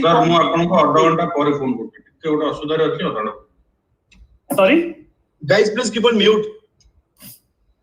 Achha, okay. I thought it was Avinash telling me something. So 10 points to Team 4. Dipayan and Kapinjal, do we have any pound scores? Yes, so from team number 5 to 8, 5, 7 and 8 get plus 10 and 6 get minus 10. 6 gets to minus 10. Very eventful time for you, Kapinjal. So plus 10 to 5, 7 and 8, a minus 10 to Team 6. And Dipayan, what was the situation in your half? Yeah, no bounces from 1 to 3. Okay, so 4, 5, 7 and 8 getting 10, 6 getting a minus 10. And the next question will will go to Jai and Siddharth at team 5. Just to remind you, we will do a round reversal after the halfway mark, which is the 21 question mark. We will move quickly. There's a larger image on the next slide as well. Team 5, Jai and Siddharth, this is your direct. A bunch of people, and remember, this is a biz quiz, so your answers will necessarily reflect that, and the questions will as well, even though it might not look like that right now on this slide. A bunch of people live in dwellings such as these and are right now caught in the middle of a geopolitical conflict or standoff. They have alleged that a sort of lifeline for them has been cut. And the next part is a clue. A sort of lifeline for them has been cut during the sudden unpredictable move during this conflict. Who are these folks? 5 points. Exactly what is this lifeline? Automatically tell you how these people have unknowingly become collateral damage in this conflict. So there are 2 parts to this question. Who are these folks? 5 points. And exactly what is this lifeline that got cut during a sudden unpredictable move during this conflict? There's a direct for team 5 and pounce is open for all other teams. We will give have a bit larger picture? Oh, yes. Sorry, bounce is not closed yet. This is the bigger picture. The same 2 images which were there on the earlier slide. Thank you for reminding me, my bad. Sometimes the QM gets carried away as well. This is the question.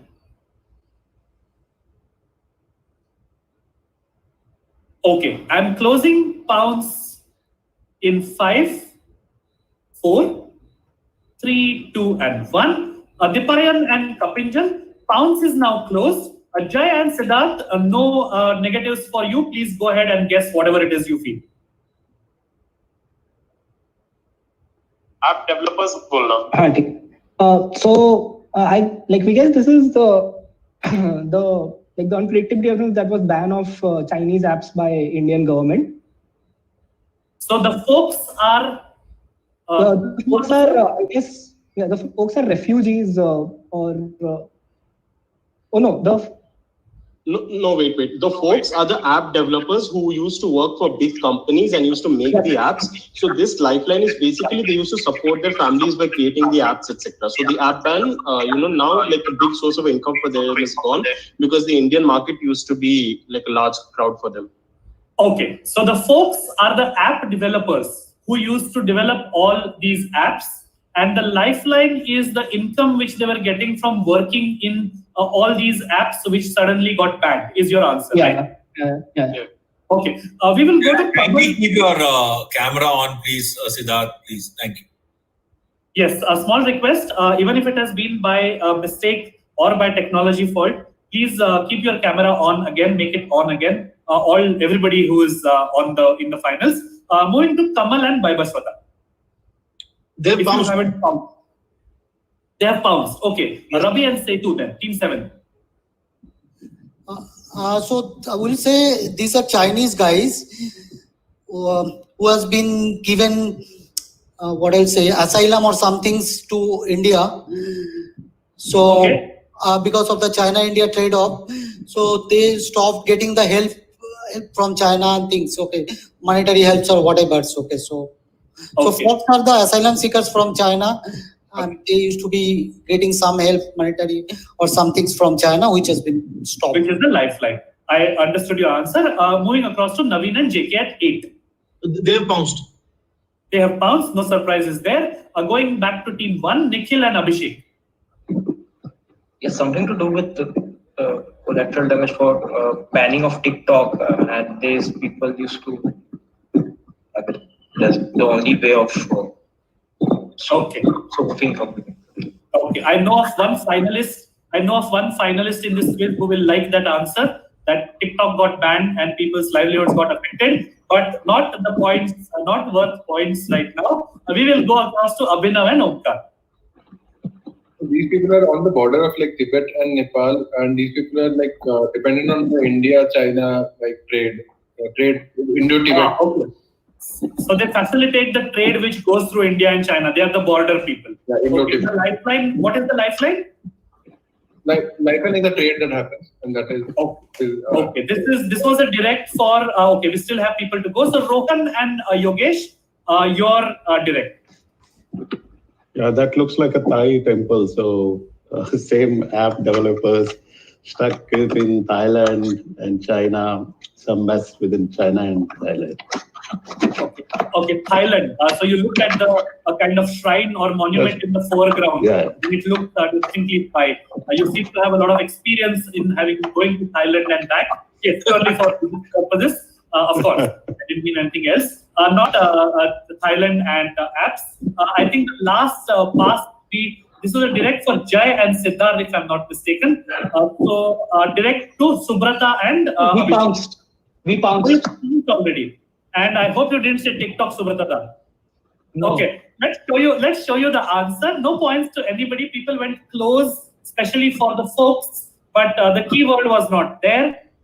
This is the Tibetan refugees, and WeChat is the lifeline. So Tibetan refugees specifically, not just asylum seekers from China. Tibetan refugees first downloaded WeChat because it was the only communication app which was present both in India and in China. But when the suddenness of the move, the unpredictability of the move, which cut across everything else, and WeChat also got banned. So they are no longer able to talk to their loved ones who are still in the Chinese-controlled territories. I think this is one of the human fallouts of the conflict and standoffs which do not come to the surface unless we read about it somewhere, which is not mainstream media, which is not obsessed with TRPs and other stuff. But anyways, no points for anybody on infinite pounds. What about the pounds, Dipayan and Kapinjal? After the pounces, I have a small announcement. Okay. I will remind to call you out, Avinash. Go for it. Dipayan and Kapinjal. Yeah, so Megatron, from my lot, team 6 and 8 have got plus 10 each. Team 6 and 8 have got both parts correct? Correct. Both. Okay, so plus 10 to 6, plus 10 to 8. What about you, Dipayan? And plus 10 to team 4. Plus 10 to team 4. Acha, okay, lovely. Very, very nice. I think nice answers and a good thinking by 4, 6 and 8. They get points. Avinash, over to you for your announcement. Yeah, as you are all aware, we are parallelly running a game for people who are watching the live YouTube stream. You can WhatsApp your correct answers to me, and you will definitely be acknowledged by the quizmaster. So the first the first set of acknowledgements are Jayashree and Rajashri. Both of them got lectores, so fantastic answer, and kudos to that. Then Arun Prasad, Ishita and Arun Prasanna Kumar. All of you guys got the Cho Ramaswamy and the Tughlaq question. Fantastic answer. And Rajashri again bombed me with another fantastic answer with magnetic strip. So great answers all. Keep participating. Please only WhatsApp me directly and kindly do not put it in any other chat until the end of the quiz. Thank you. Thank you. Thank you so much, Avinash. And this is such a beautiful feeling to know that even in these lockdown times, when you have to take the effort to log into a channel and watch, more than the finalists, there's a beautiful crowd of quizzers and people interested in quizzing who are watching. So kudos and our hats go off to you, everybody who's watching us on YouTube and who's following and cheering for these guys. I know that on another day, it would have been 16 of you in place of these 8 teams. That's how good the caliber of most of our watchers and participants are. Having said that, moving on with the quiz, we will go back to the team who got asked the last question because nobody got it on the bounce. Team 5, Jai and Siddharth. This is a direct for you. The business began when a Chinese entrepreneur purchased an electrical repair business in Fairfield, New South Wales in 1957. He, along with his son Ken, transformed the repair business into an eponymously named electrical product retail and repair business. They had a passion for sports, so they sponsored Sydney Football Club, the Sydney Swans AFL team, and 7 Networks, the Amazing Race Australia program as well.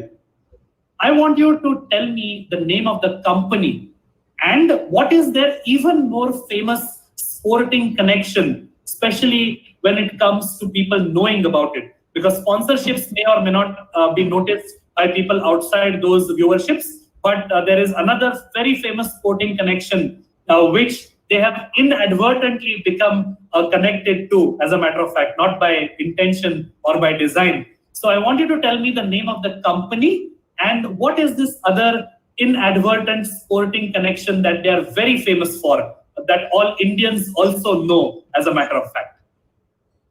This is for team 5. Open on the pounds for everybody. Everything in green is a clue. So even the fact that it is a Chinese entrepreneur is some sort of a clue. And then you can work your way downwards from there. Eponymously named, passion for sports. And the more famous sporting connection in addition to these sponsorships is something that they became attached with or became identified with by mistake or inadvertently, not by design. And I gave out a clue, which is not on the slide as well, that most of the Indians know this other sporting connection. At least they know the connection, if not the fact that it is related to this business. Pounds is closing in the next 5 seconds. So Pounds will close. Dipayan and Kapinjal, if you are listening, Pounds is now closed. Jai and Siddharth, all yours.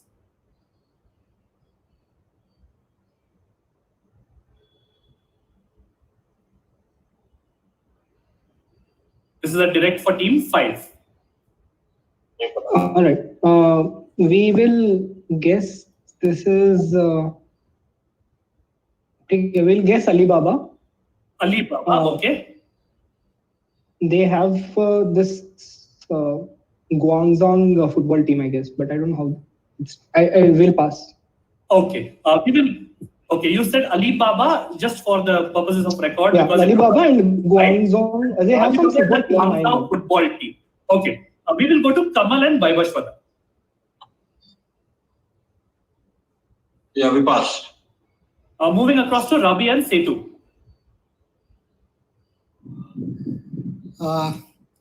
Is the company anyway to do Bing Lee or something?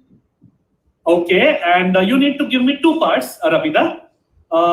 What is the more famous sporting connection? Sometimes they sponsored Liverpool. Okay, so you're saying the name of the company is Bing Lee. And the more famous sporting connection is that at one point in time, they sponsored Liverpool. Yeah. Moving on to Naveen and JK. They have pounds. They have pounds. Nikhil and Abhishek. No, we don't have a guess. Abhinav and Omkar. We have pounds. You have, okay. Team 2 has pounds. Rohan and Yogesh. This is Bing Lee, and I think Binga, Brett Lee, gets his nickname from this.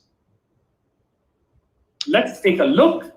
It is indeed Bing Lee Electronics, and the nickname of Brett Lee, which is Binga, comes from the fact that his nickname, his last name is also Lee. So in the legendary traditions of Australian nicknames, he got named Lee. In fact, there is this thing of Lee Harvey and Oswald being also this thing because of the way they call out the team. Steve Waugh calling out the team. But anyways, so Bing Lee Electronics, 5 points to team 7 for saying Bing Lee Electronics. The full 10 to team 3, Rohan and Yogesh, for giving me Bing Lee Electronics and the nickname of Brett Lee. So Brett Lee, in this interview, he said that their mission or tagline of Bing Lee Electronics is everything is negotiable.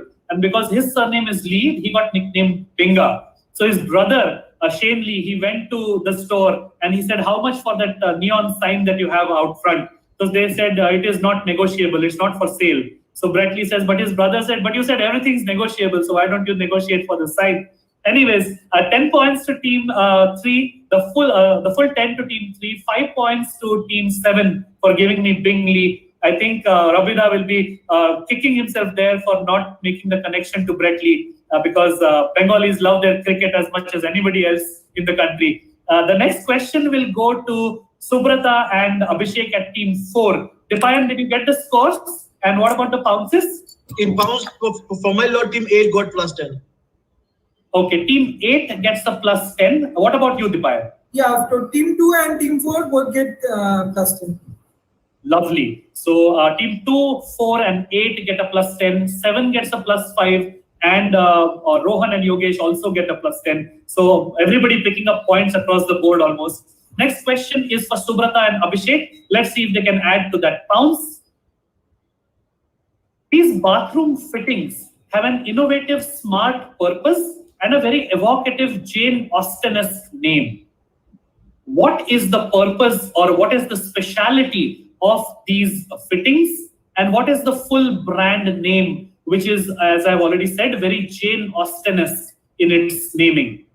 This is a question for team 4. So when I say brand name, if this had been a Hero Honda Splendor bike, then just saying Hero Honda will not get you points. You would have needed to say this is the Hero Honda Splendor bike, and the purpose is fuel consumption or whatever, something like that. So this is a question for team 4. Open on the pounce for everybody. A few moments more for people if they want to pounce. This is one of the questions which, when I saw contributed by one of my fellow quizmasters, this was one of those things which made me say, yes, I'm going to have so much fun asking this and getting answers from people. But yes, pounce is now closed. Closing pounce now. This is for team 4. Megatron. Yes. We have a clarification. So you're only looking. So the bathroom fittings are the only things which are the smart purpose, not the lighting solutions, right? Beg your pardon? So in the image there are both bathroom and lighting solutions. To the best of my knowledge, both the bathroom and the lighting fittings have the same purpose or the same speciality. So there's no differentiation. The lighting fittings or lighting solutions also have the same innovative, smart purpose or functionality. It is just this thing that I haven't said bathroom and lighting fittings. Both of them have the same functionality. Okay, if the doubt is clear, pounce is closed. Subrata and Abhishek, please go for it. Your yeah. So the brand is by Jaguar. It's called Sensor and Sensibility, right? Like sense and sensibility and everything else. So the purpose is that basically they use sensors, and so smart sensors basically for smart usage, no touch and all of that, right? So that's where that's the the purpose of this thing, that you have sensors for smart usage, savings of light and water and everything. So if nobody is there, it will close off and not use, and that is why reduce the usage of water and electricity using sensors, smart sensors. The beauty or the problem with judging Subrata and Abhishek's answers is the fact that with the kind of range that they have across different kinds of quizzing, I'm never really sure whether they got this by knowing the biz part of it or whether they worked out the literature and made their way backwards.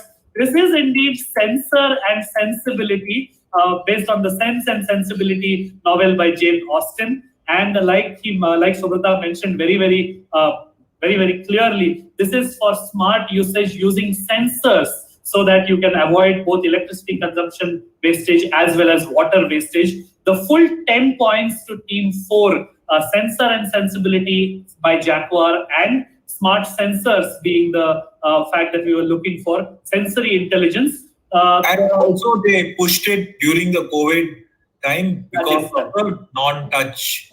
That is correct. That is correct. Dipayan and Kapinjal, pounces from your end. You have Yes, Megatron. From my lot, team 6 and 8 get plus 10 each. Okay, Dipayan, plus 10 for 4, 6 and 8. And what from your side? Yeah, team 3 also gets a plus 10. Rohan and Yogesh, no surprises there. So 3, 4, 6 and 8 get a plus 10. The next question goes to team 5. Jai and Siddharth, your question. 2 parts to this question. The origin of this thing may come from the founder and mendicant himself. Please read it as green text because I think I forgot to make it green. A founder and mendicant, Chinese monk, and predominantly vegetarian are all clues in green. Okay. Its origin may come from the founder and mendicant himself, or a well-paunched Chinese monk. Either way, it lays base to a concept of balance. So the overriding theme is balance. It is predominantly vegetarian, though there are many who do offer a non-vegetarian option of this thing as well. The master, whoever that is, used this same thing to also establish an architectural concept that is prominently seen across India to this day. I want a two-word answer for what is being described and explain how this same thing became a fundamental architectural foundation that is seen in India to this day. This is for team 5. Open on the pounds for everybody else. 2 questions to go before we hit the halfway mark. We are at 7:45, and even though we did start late, we do have the 8 o'clock promised deadline at the top of our minds. Obviously, we will not meet the 8 o'clock deadline, but in the second half of this quiz, after the break, I will urge all finalists to slightly go faster as well. So maybe if not 8, at least by 8:30 or 8:35, we can try and close this down with a nice result and some prizes. Okay, enough babbling. Pounds is now closed. Dipayan and Kapinjal. Pounds is now closed. Jay and Siddharth, all yours.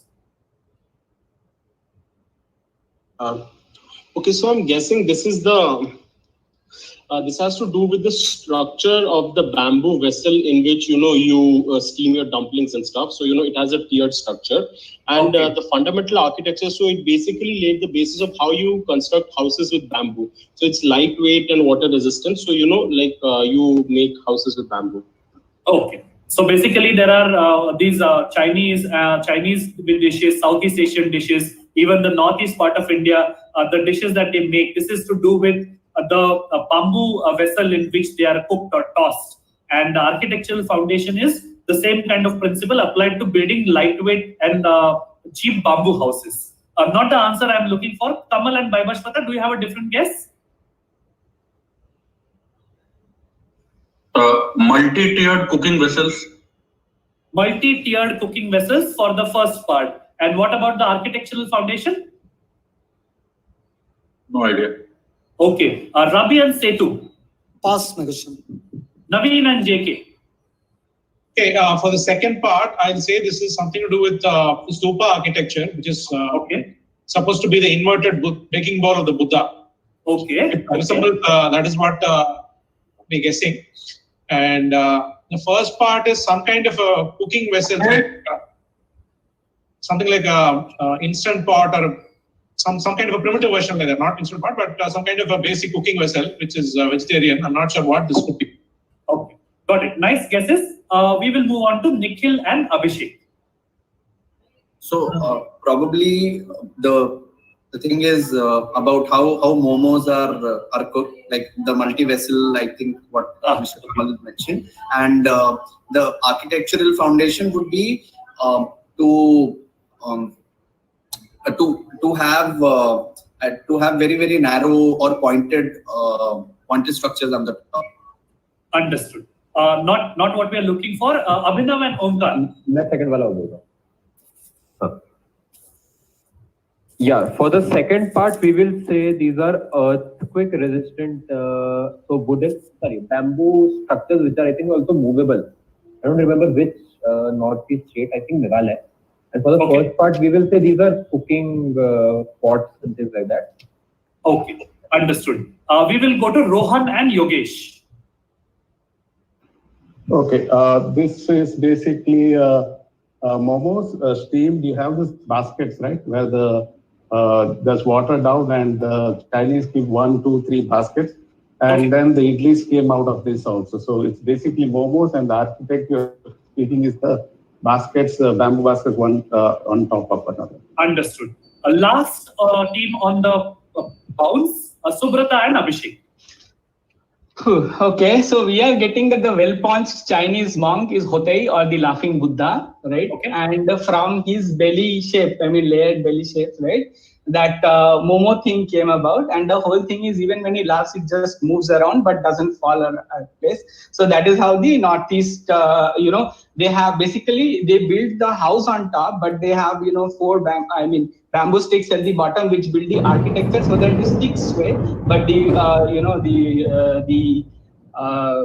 building doesn't fall when an earthquake happens because the Northeast is earthquake proof. Okay. So thank you. No thanks for putting that image whenever I eat a momo for the next time, that the design is inspired by the paunch of a Chinese monk. Very, very evil and cruel by Subrata. Let us go and see the answer before declaring the points. So this is the Buddha bowl option, which is given when you go to many eating places or eating outlets. Buddha bowl is the first part. So it's a bowl of dishes which is predominantly vegetarian, but nowadays there is a non-veg option as well. The architecture, nobody got that part. The architectural part brilliantly cracked by Naveen and JK at table 8. This is the design for the stupa, which when the Buddha, when he was asked how he would want his legacy to be immortalized, he turned his begging bowl upside down and laid the basis to that domed stupa, which we see in many places, including Sanchi, which is there on one of our currency notes as well. So +5 to Naveen and JK, no points to anybody else. I don't think anybody pounced. So one quick look at the answer slide and we will move on. By the law of infinite bounds, the next question will now go to Nikhil and Abhishek because team 8 got points. I want everybody, all 8 teams, to pick up points on this. But right now it's a direct for Nikhil and Abhishek. I have blanked out on both these images. I have blanked out something with that yellow circle or yellow oval. Okay, that is something which is a huge key to the answer. This new trend in burials with something incorporated creates a memorial that, and this is a clue, blends the timeless tradition of granite headstones with modernity to provide an interactive living memorial that is a legacy for future generations. Families now often live in geographically disparate areas, and visiting grave sites frequently is not a possibility. This new trend enables the creation of a public space that can be accessed from anywhere. This is important, allowing actual graveyard visitors and those from afar to feel a sense of shared experience, which is also very important when you are grieving or when you are remembering somebody. Long question, short answer. Which new popular trend in burials is this? Team 1, please hold on. This is open on the pounds for everybody. And if I know my questions, I think Dipayan and Kapinjal are going to be very, very busy taking pounces from all the 7 teams. All the 7 teams who are not getting this on the direct. So team 1, please hold on and you can give me your answer when I call you out. Keeping the pounds open for 10 seconds more.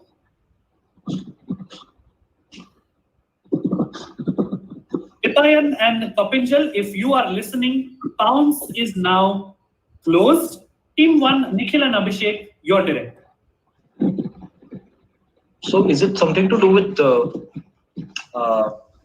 QR codes, so that they can scan via mobile? Basically engraving the QR code so that once the user scans it, he can probably get a YouTube video. Yeah. And you will probably get 10 points. This is QR codes on headstones or gravestones, so that you don't physically need to be there. This trend started in the last 4 or 5 years, and I think with the pandemic, this is something which is very, very beautiful kind of thing which people hadn't thought when it came out, but now it adapts itself to the pandemic also. QR codes will get team 1 10 points. And Dipayan and Kapinjal, please tell me everybody else pick this up as well. Yes, Megatron. So from my lot, 5, 7, and 8 10. Okay, 5, 7, and 8 pick up 10. What about you, Dipayan? Yeah, it's 1 to 4 all get +10. Okay, so 2, 3, 4, 5, 7, and 8 get 10 points. Team 1 also picks up their direct 10 points. And we will move on with the next question, which is the last question of this clockwise cycle. We will take a quick 2 to 3 minute break for you guys to freshen up, kind of make sure you're comfortable again, because I don't think any of us invested in adult diapers for this quiz. This is a question for team 2, Abhinav and Omkar. What you see on the right is the rape of Proserpina, a large Baroque marble sculptural group. This kind of a sculpture which has more than one figure is called a group, by Italian artist Gian Lorenzo Bernini, executed between 1621 and 1622, when Bernini was less than 24 years old, by the way. It depicts the abduction of Proserpina. So the rape is actually not as violent as it sounds, because in those days, rape also meant abduction, taking away by force also. It depicts the abduction of Proserpina, who is seized and taken to the underworld by Pluto. Enough of Greek mythology. Where exactly would lovers of 1980s Indian cinema have come across this? Where would lovers of 1980s Indian cinema have prominently come across the rape of Proserpina? And when I say prominently come across, not just in one instance, but if you were that big a fan, you would have seen this in many instances. So I don't mean a random scene or a very, very hardcore film scene trivia. Where would lovers of Indian cinema in the 1980s have seen the rape of Proserpina very prominently in many instances? This is a direct for Abhinav and Omkar. I think from what I know of having met and been friends with Avinash and Omkar, slightly unfair to ask somebody from their generation about 1980s Indian cinema, but you live and learn, as they say. You won't forget this the next time. If you know this, do surprise me. Pounds is open for the next 10 seconds only. Dipayan and Kapinjal, I hope you're listening. I will be closing the pounds in 2 seconds more. Pounds is now closed. Abhinav and Omkar, all yours. Sorry for dropping the bomb here. This is Ramsey brother. Sorry? Ramsey brother. And I hope this is from Biz Quizzing and not from watching Ramsey Brothers flicks, Omkar. Yeah. Okay. As I said, they did indeed surprise me. This is the logo of Ramsey Brothers. Ramsey Brothers over the years became synonymous with the horror genre. They made a number of B-grade films in the 70s and 80s featuring zombies, vampires, werewolves, reanimated corpses and snowmen and what have you. And there was always that added element of raunchiness which made sure that these films, even though they were made on shoestring budgets, they struck gold at the box office. I think in today's day and age, Ramsey Brothers are beaten hollow by news channels in the raunchiness and the B-grade things, but that is a question for another day. 10 points to team 2. And Dipayan and Kapinjal, please tell me the pounces. None of the teams bounced. Okay, fantastic question. Oh, lovely. I think Abhinav and Omkar, this is the second question, if my memory serves me right, which only you have got right in these 8 teams in the final. I think that's really huge. No. This is really, team 1. yes, We answered this. Sorry? I'm Nikhil. This is team 1. We answered this to the pen. Yeah, I mentioned team 1 and 44 got plus 2. Okay. Okay. So as long as Dipayan is okay with that, fine. So team 1, Nikhil and Abhishek, as well as Abhinav and Omkar, 2 teams getting this right. Team 4 as well. 4 as well. Okay. I thought you said no bounces. Okay. Maybe I didn't call out Dipayan for his bounces. So 3 teams getting this right. This is the logo of Ramsey Brothers. We are at the, okay, not the written down. I think I forgot to put it down. Okay. We are at the halfway stage, which is 21 questions. And we will take a quick 3-minute break. People, please grab your tea, coffee, water, whatever it is. Right now, the time in my clock is 7:55.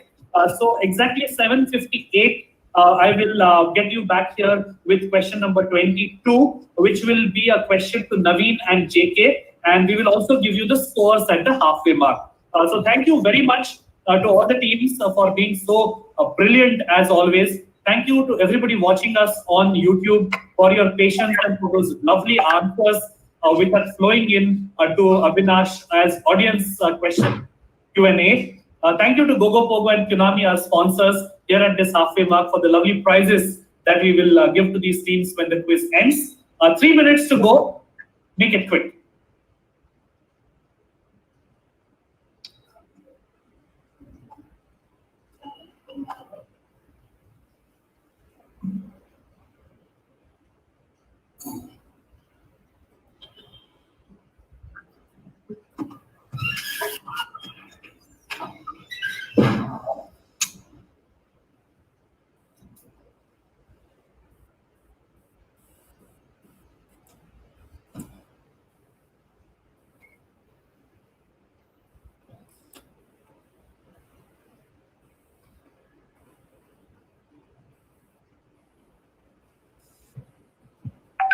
Okay, I will just take this moment to acknowledge all the people who have been sending in their answers. Rajarshi, great answer again on Jaguar. Shoaib Syed, great answer on Ramsey Productions. I think a fantastic answer. Then Venki, you're also watching. Fantastic answer. Swami, and he's given the entire name, Mohammed bin Tughlaq. He says, so only now, I suppose answer has already been given. But Venki, yeah, it came one-on-one. So congratulations again on that fantastic answer. Other than that, there have been great tries from Anubhav, then Naman, Arun, Ishita, Prashant. Yeah, there are people who are pinging from the US. Then there's Anantakumar Rajamani pinging in from Oman. Thanks, guys. Thanks a lot for watching from all across the world. We did not know that or anticipate this kind of fervor, but we really appreciate it. Keep watching. We're only halfway, as you all know. And considering the fact that it is a long quiz, I would suggest you all get yourself some drink, maybe soft, hard, or even medium. Yeah, thank you very much.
ठीक है चलो I meet and I mean the far classes are made far outcomes are made of एक और question देख लेते हैं अगर लगता है कि क्वेश्चन के लिए कुछ डिस्कस करना है तो कॉल पे लगाएं I think it will be more effective कुछ अगर यू नेवर नो बात करो और साथ साथ में गूगल भी चलते रहेगा तो ईयरफोन भी लगाया क्या What is happening?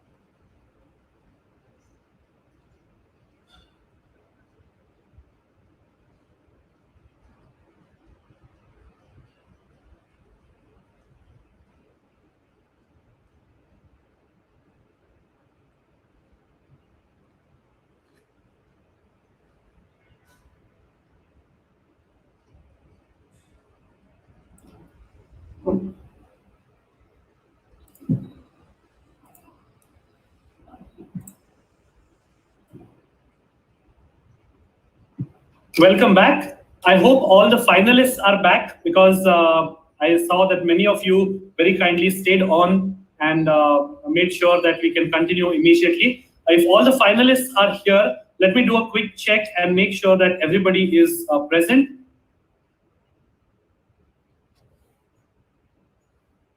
Okay. I see Nikhil and Abhishek are here. Subrata, Abhinav and Rabi. Okay, Abhinav and Omkar.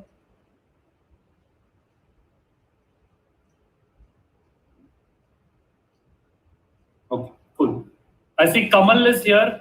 JK, Rabi Da is here. Abhishek, Nikhil. Fine. So give a quick minute for everybody else to join in.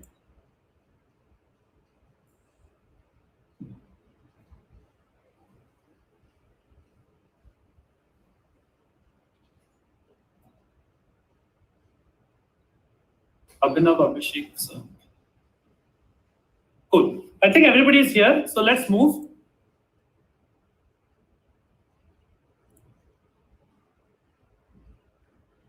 Cool. So welcome back.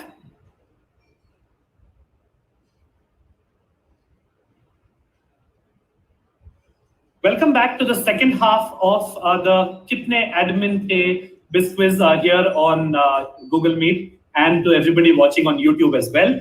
We have reached the halfway stage of the Infinite Pounds. 21 more questions to go. I think with everybody having warmed up nicely, we can expect a slightly faster rate of movement now as we pass.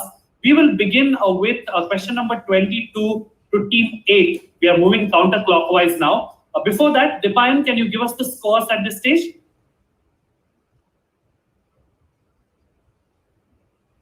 Yeah, so team 1 on 40, team 2 on 17, team 3 on 55, team 4 on 110, team 5 and 6 both on 60, 7 on 35 and 8 on 145. Okay, lovely. So right now we have Naveen and JK leading with 145. Subrata and Abhishek at team 4 on 110. Abhinav and Omkar are in third position with 70. Closely behind them on 60 points apiece is Jai, Rana and Siddharth, and Kamal and Vaibhashwata. 5 points behind them, Rohan and Yogesh on 55, and 35 and 20 for Rabi and Setu, as well as Jai, as well as for Rabi and Setu as well. I think Rabi and Setu are going to on the second half of this quiz because they've had a uncharacteristically quiet first half, but too good a team to stay quiet for long. Having said that, question number 22 to team 8. Open on the pounds for everybody. Rules remain the same. Team 8, you're direct. This is a match that pitted the gentlemen of Bournemouth versus a very well-read, well-bred, and very moneyed team from Mumbai. There is a scorecard on the next slide, which I will show you. As you can see from the slide on the scorecard, the English team was skittled out for 41. For the first part, for 5 points, 2.5 apiece, which two bowlers did the damage? And for 5 points, tell me, how did this match's legacy enter business history? The clue to one of the bowlers, the one that you may not be aware of from in a biz quiz, is the fact that the family of one of them is responsible for laying the foundation of Indian grassroots cricket in a way. So Naveen and JK will hold on. This is on the pounds. I need everything correct if you are pouncing. Let me show you the scorecard. So as you can see, I had cropped out the bowling part. This is gentlemen of Bournemouth second innings. And between the two of them, these two bowlers skittled out the Englishmen for 41. I'm closing pounds now, Dipayan and Kapinjal. Pounds is now... Can you show the score once again? Yes, okay, wait, pounds before I close pounds. I will go 1 to 8, 40, 14, 1, 70, 14, 2. No, not this score, the cricket score. Which cricket score? Oh, the scorecard, okay, sorry. These are all the names of the Englishmen actually, because on the right hand side I cropped out the names of the bowlers. So, but yes, you can take a look.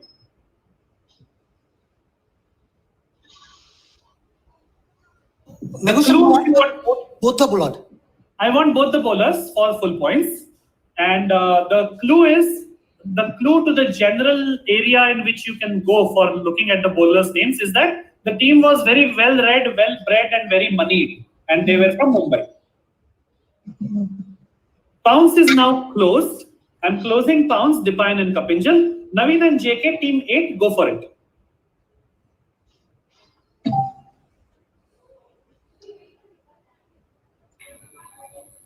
Hello? Yes. Okay, fine. Let me guess this. So I'll go with Pundole of Duke. Is one guy. So that's how the Duke became a brand. Like it was inspired from the cricket ball, so that's how like he named his soft drink brand Duke. Okay. And another guy is I'm guessing is Kanga, HD Kanga. Full points. This is Pandole.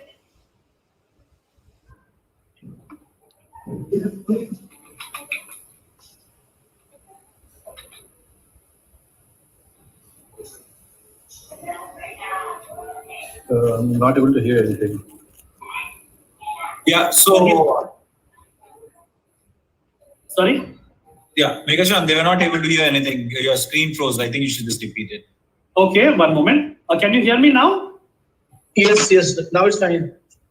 Okay. So I think some blip in the internet. This is Pandole and Kanga, and Dinsha Kuvarji Pandole and Pestanji Kanga were the two bowlers. And Kanga's family, in fact, responsible for the Kanga Cricket League, which is the go-to cricket when you start playing in Mumbai. And Pandole, of course, the founder of Dukes. The full 10 to Team 8. Dipayan and Kapinjal, do we have any pounds? Yeah, No so the pounds. story is No pound. The story is Dinsha Kawarji Pandole got a 7 for. Then we ended up having to keep the match ball, because if you achieve something with the in a match, then you get to keep that as a memorabilia. He got to keep the match ball. The make of the match ball was Dukes, and that's why he named his company Dukes.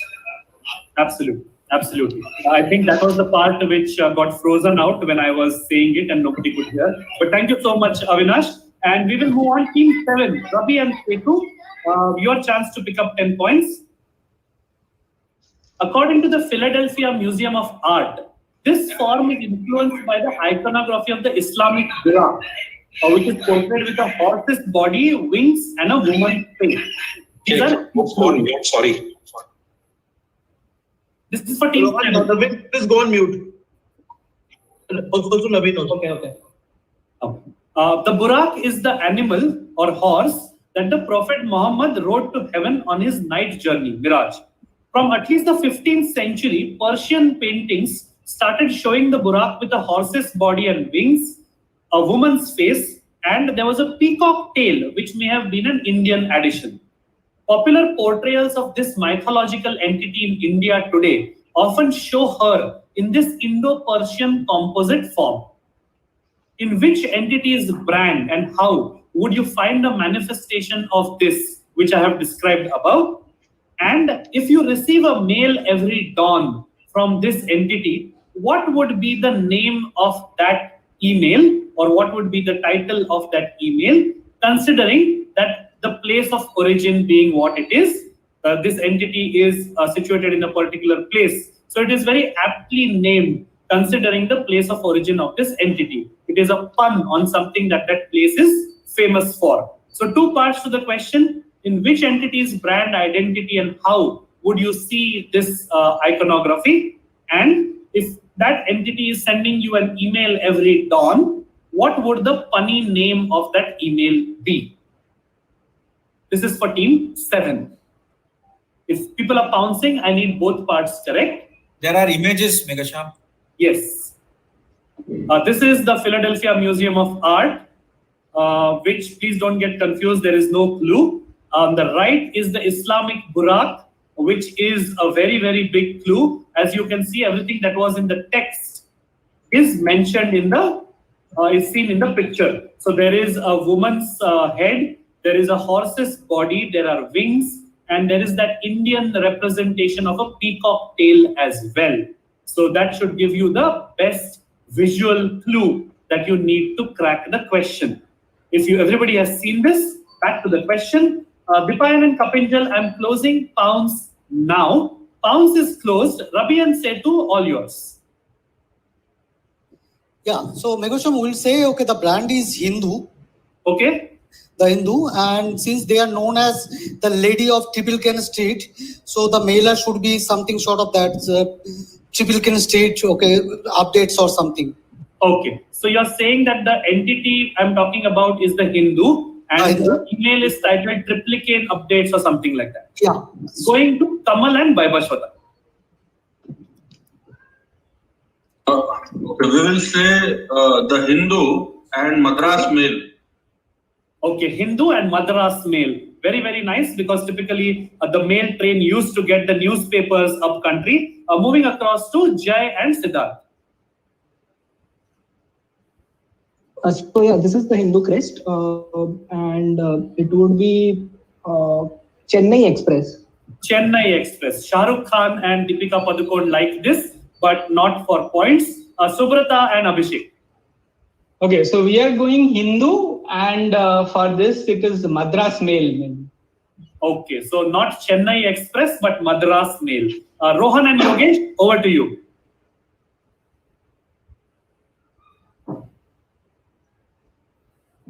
Team 6, Rohan.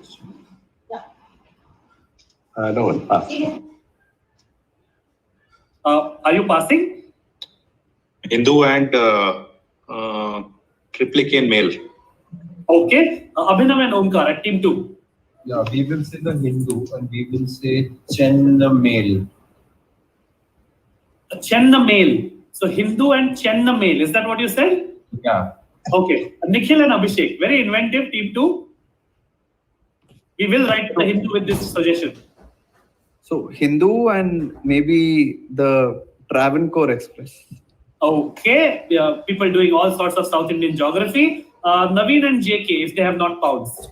Okay, we'll say the first part is the Hindu, the crest, the Kamadhenu type thing which is depicted there. Okay. The second part, did you clarify whether it's you mean physical mail or email? I have only said if you received a mail from this every talk. Okay. So they have like a morning newsletter called the Morning Filter. So the Morning Filter could be a pun on filter coffee, right? That's what I'm guessing. This is indeed the Hindu and the Morning Filter. I think very, very good answering and workout based on what they know. Of course, they have that added advantage of being based there as well. JK is based out of Chennai, but brilliant answer. 5 points to Ravi Das. Team number 7 gets 5 for saying the Hindu first, and the full 10 to Naveen and JK for saying the Hindu and the Morning Filter. Since Team 8 and Team 7 have both got points, the next question will go to Team 6. Kamal and Vaibhashwata, this is your direct. Kapinjal and Dipayal, I believe there was no pounds, right? No pounds. Okay. No pounds. Yeah.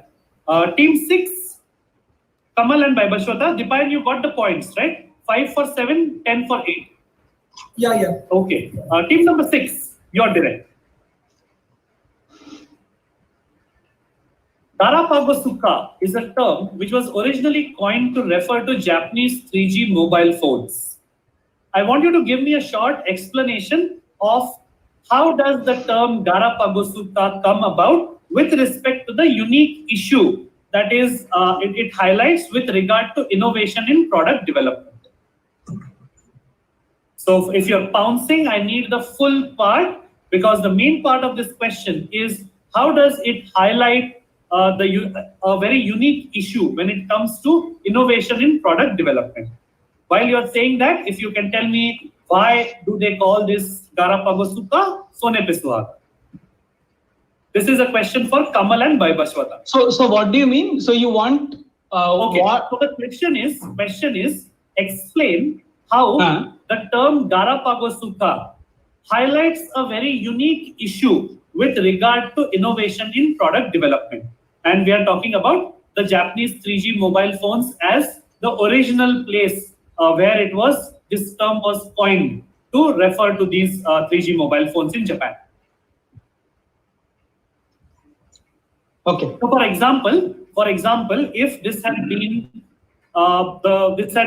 the Marvel superhero Juggernaut, then if you had just said that Juggernaut comes from Jagannath in Odisha, you wouldn't get any points at all. Because the main part that I would want is the Marvel superhero part, for example. Okay. How exactly does Darapagosuka highlight a very unique issue that is in regard to innovation in product development? Nowadays, it is used all over the world, but it originated in Japan to refer to Japanese 3G mobile phones. I'm closing pounds now. Dipayan and Kapinjal, pounds is now closed. Kamal and Vaibhashwata, over to you. Okay. This comes from Galapagos Islands. Okay. Which was restricted geographically yet multiple species had evolution there.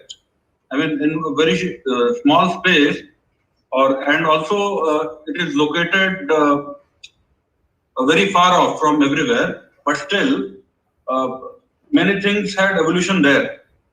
Okay. So the term comes from Galapagos Islands. Okay, which is not the main part of the question, but anyways, I got your answer. We will go to Jai and Siddharth.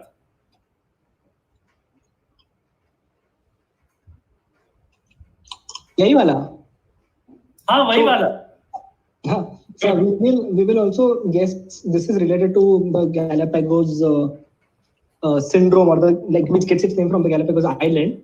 Basically, but the question wants the unique issue it highlights with regard to innovation and product development. Yeah, so the product development essentially, as the island was isolated, so basically all things are produced at one place but made available globally, like Apple iPhones, how they are produced at probably Taiwan or somewhere, and then they get sold all over the world. So in spite of being produced in one place. Subrata and Abhishek. Okay, hold on. I did not pause because I could not type the whole of it. So yeah, so this is from Galapagos Island. The uniqueness of the Galapagos Island was the products were developed specifically for the island's people, right? So Japanese products like the 3G mobile phones are developed specifically for the Japanese people. But when a new predator comes in from outside, these products which have been bred specifically for the internal people, right? They cannot cope with those predators and they hence peter out. So basically Japanese programs, Japanese products, while they do very well within Japan, right? They fare very badly outside Japan, right? Because they are made only keeping Japanese people's choices in mind. And also, they are also susceptible to outside things that come in, because outside products which come in, they have, learnings from around the world related to product nuances and what people like and what they do not. So when those learnings come into these things again cannot compete with them. So that is the product issue that they are saying, that even in Galapagos, while the Galapagos specific, outside intervention, when the outside intervention came in, they collapsed, right? So all the specific. So basically, what you're saying is this has to do with the competitiveness of a closed market with regard to either them going outside with their products or outside products coming in and wiping out the indigenous thing. Is that your answer? Yes. Okay. Rohan and Yogesh. We bounced here. Oh, lovely. Abhinav and Omkar. We bounced. Nikhil and Abhishek. So these are the kind of so these phones are basically, they're very much they have been produced as per Japanese people sentiments and all, but they're good for Japan and all, but when these phones go outside, they won't survive because this is very much locally. This is only for those local people, for local Japanese people, but not good for the global audience. So that's the issue. They won't survive globally. Okay. Avinash, do you want me to keep going, or because I'll go to your thing, is your question? So yeah, please go on. Sorry? You can go on. We'll go on. Naveen and JK, over to you. We paused as well. Lovely. Rabi and Setu? Yeah, so Megatron, to add that, so this of course comes from Galapagos effect. Okay. So like the Darwin, developed the species in the closed environment of Galapagos, so they should not survive outside evolution.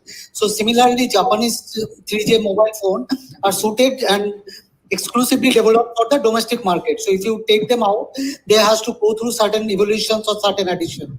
So that's how this thing comes. Okay. I think we've run the cycle of both bounce as well as pounce. Avinash, you want to clarify on this? Ravi, you'll need to expand more on your answer. So what happened?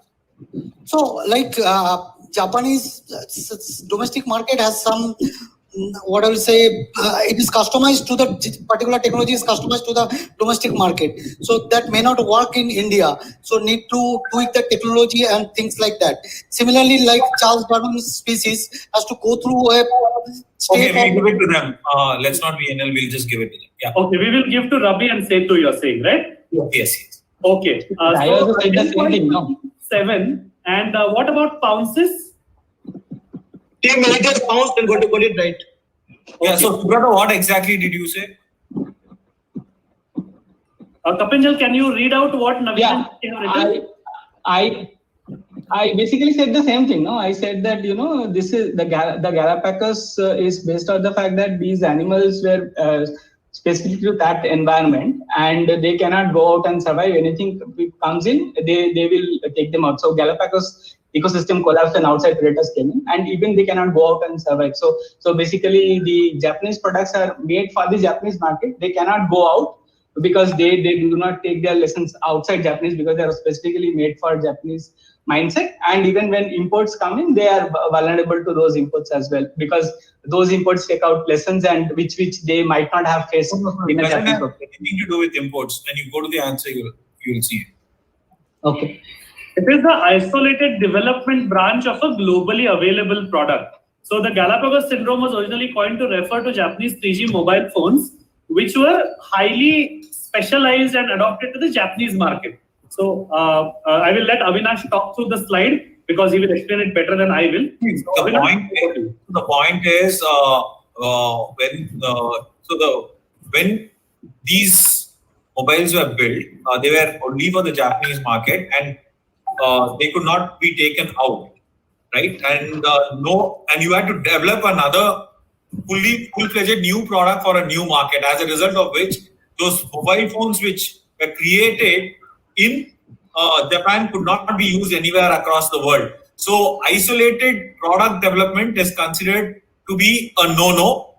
What came out after that is that products need to be created even at one particular domain according to world standards and cannot be created only to one closed ecosystem. So that is basically what Garapagosa is, or the Galapagos effect is.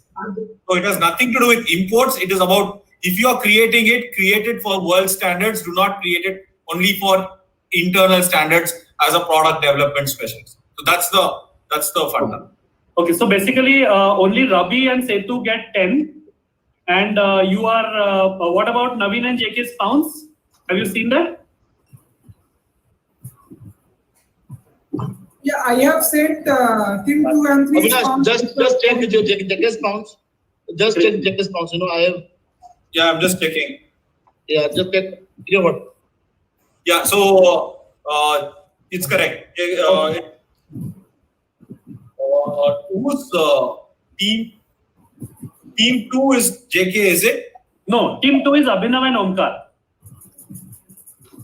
Okay, Team 2's answer is correct. Okay, Team 2 gets 10, Dipayan. One second, Team 3 of this meeting. No, Team 3 is wrong. Okay, Team 3 gets a minus 10, Dipayan.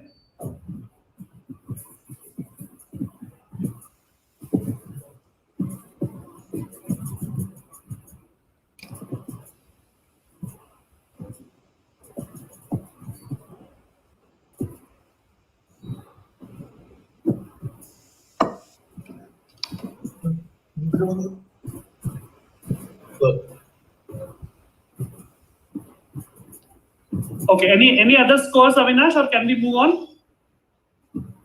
So that's about it, right? These are the only two bounces. Okay, cool. So that's a plus 10 to Rabida, plus 10 to Abhinav as well. Abhinav and Omkar, right? Team 2. Yeah. Okay. Team 8 also gets a plus 10, I believe. Team 8. So 2, 7 and 8 get a plus 10. Is there a minus for anybody? Team 3. Okay, so you have the scores. Lovely. This was a direct for, I believe this was a direct for Kamal and Vaibhashwata. So because Rabi and Setu got it, it will again go back to Kamal and Vaibhashwata. Team 6, your question. The lowest priced program which is called a contribution to the National Economic Fund, cost $100,000 for individuals and $140,000 for a family of 4, as well as $15,000 for each additional family member in addition to the 4 that is the first lab. The other 2 players in quotation marks in this market offer minimum costs of $100,000 and $150,000 respectively. But all of these 3 are a lot lesser than similar European programs. First part, what kind of a program or thing is this which is being described? And second part, out of the 3 lowest or cheapest programs, give me any 2 for the next remaining 5. This is for team 6. Open on the pounce for everybody. If you're pouncing, I need both parts correct.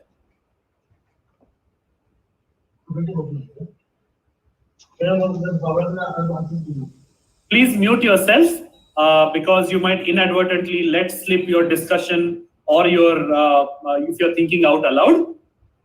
Dipayan and Kapinjal, I am closing pounce in 5 seconds. Which are the business-focused entities here? Name the 3 business-focused entities, and entities is in quotation marks. So you might. But where are these entities in the question? So basically, the programs are by these entities. You are very, very nicely pointed out. There is no entities mentioned in the question. So basically, the entities are what are behind these programs. The programs are offered by these entities. So you have to identify any 2 out of the 3 cheapest entities whose programs I have already described for you. So for example, when I say European programs, then the entities would also be European. Okay, pounce is now closed. Kamal and Vaibhashwata, over to you.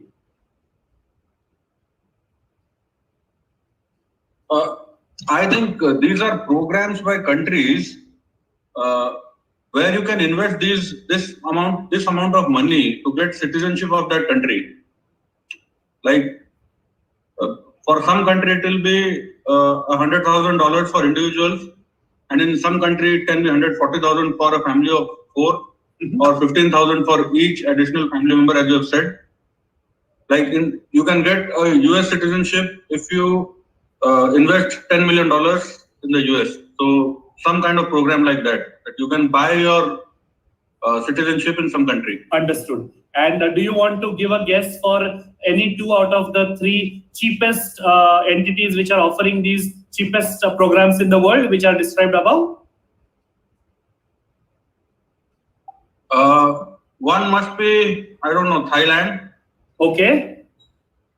Thailand again in the quiz. What is with you guys?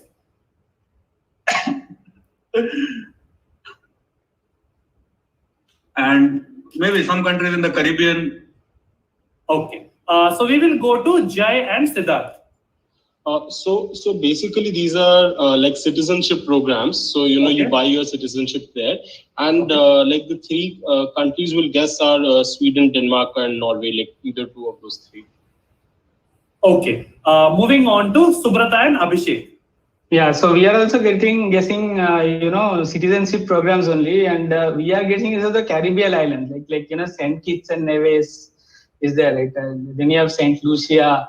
I guess there was So I can remember only there was one Saint Kitts and Nevis, and then there was Saint Lucia. It came into being because of these Nirav Modi's uncle went there and bought one of those things, right?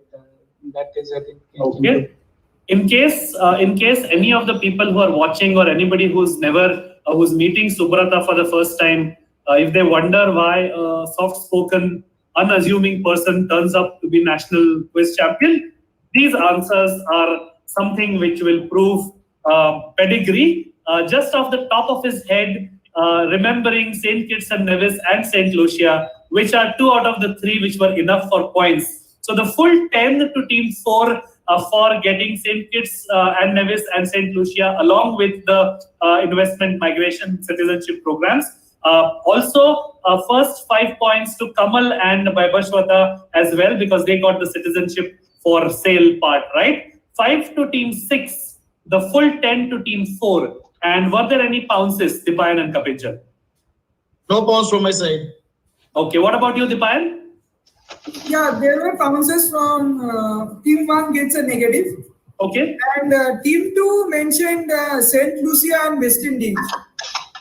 So other than St. Lucia, West Indies, was there any other name? Dominica or St. Kitts and Nevis?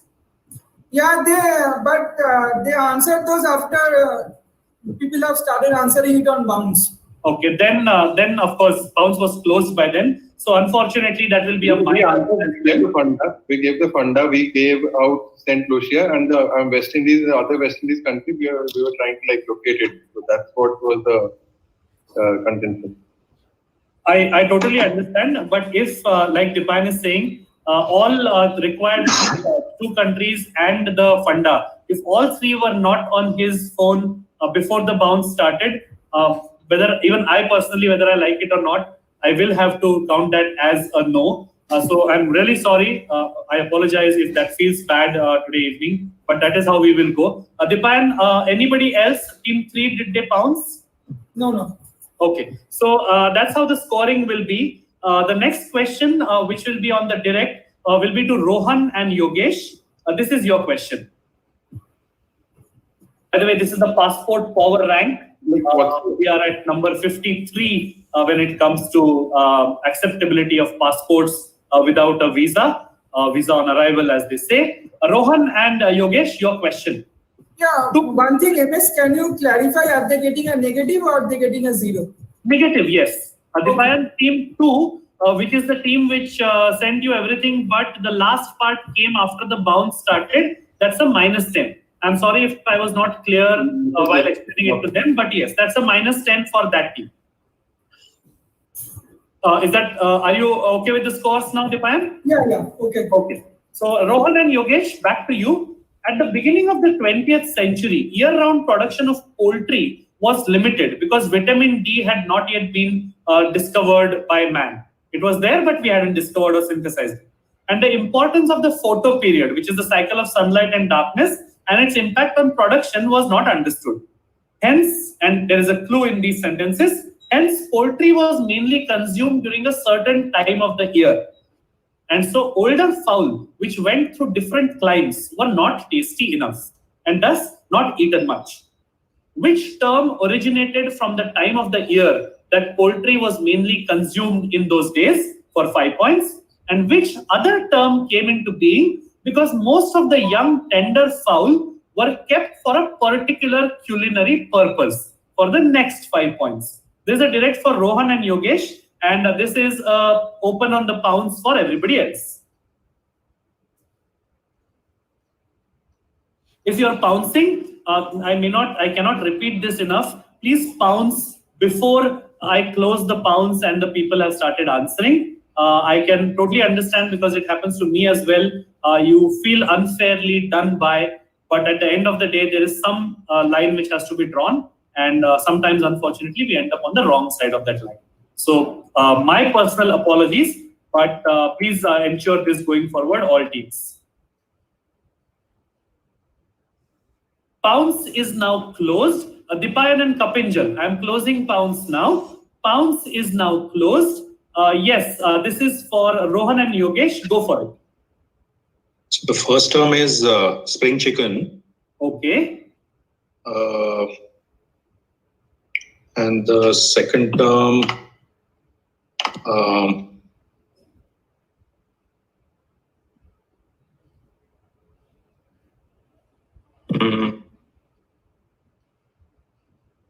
pass. Okay, going across to Abhinav and Omkar if they haven't pounced. Spring chicken and... Okay. No, we'll pass. Nikhil and Abhishek. Last question, so please answer quickly. Yes. Abhishek, if you have something. Nothing from me. No. Okay, moving across to the Lions Den. Naveen and JK. Okay, we'll say this is the origin of spring chicken, like Rohan said. Okay. Not entirely sure what the other thing could be.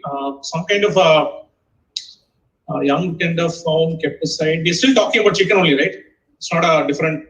I don't know. You are talking. Okay, all right. All right. I'll say something to do with soup chicken or something like that. Okay, just a quick curiosity thing. Both you and Naveen are vegetarians, right? No, I'm not vegetarian. I'm not vegetarian. Okay, so I can pledge you if it turns out to be wrong. Going to Kamal and Vaibhashwata. Sorry, JK, Rabi, we have shared many a biryani together. Yeah, okay, sorry. Rabi and Setu. Hey, we have the same guess, like spring chicken and soup chicken, so pass. Spring chicken and soup chicken. Kamal and Vaibhashwata. I know Kamal Bhai is vegetarian, but please stretch yourself and answer. We have pounced. Oh, you pounced. Lovely. Ajay and Siddharth, do you have a guess?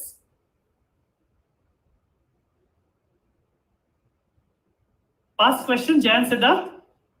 Yeah, just a second. We'll say spring chicken and pass.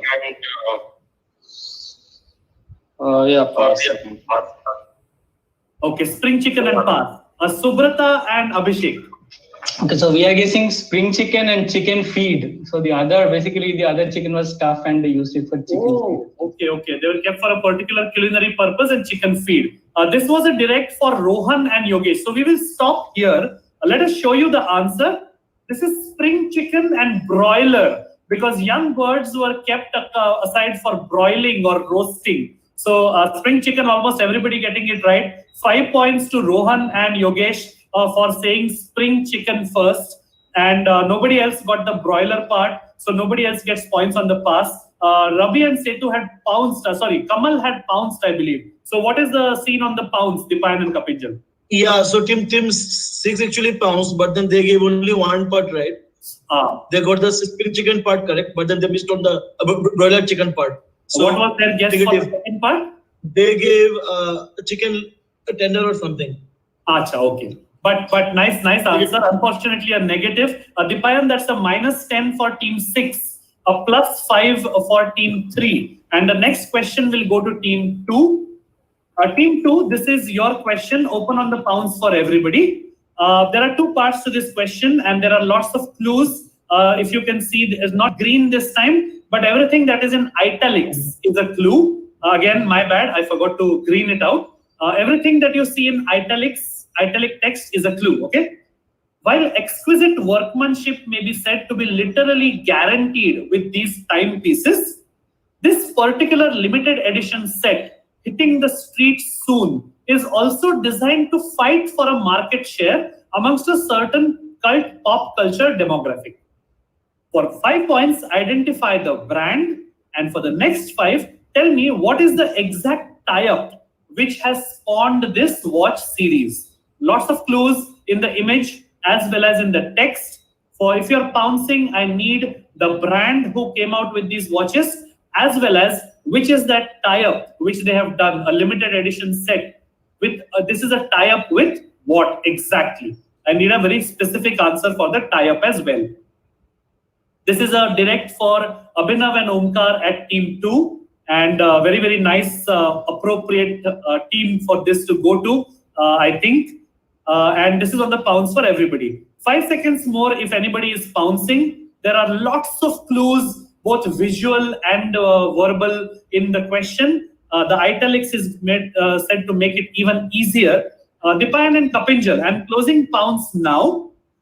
Pounce is now closed. Abhinav and Omkar, team 2, go for it. Yeah, we will say Psycho and Power Rangers.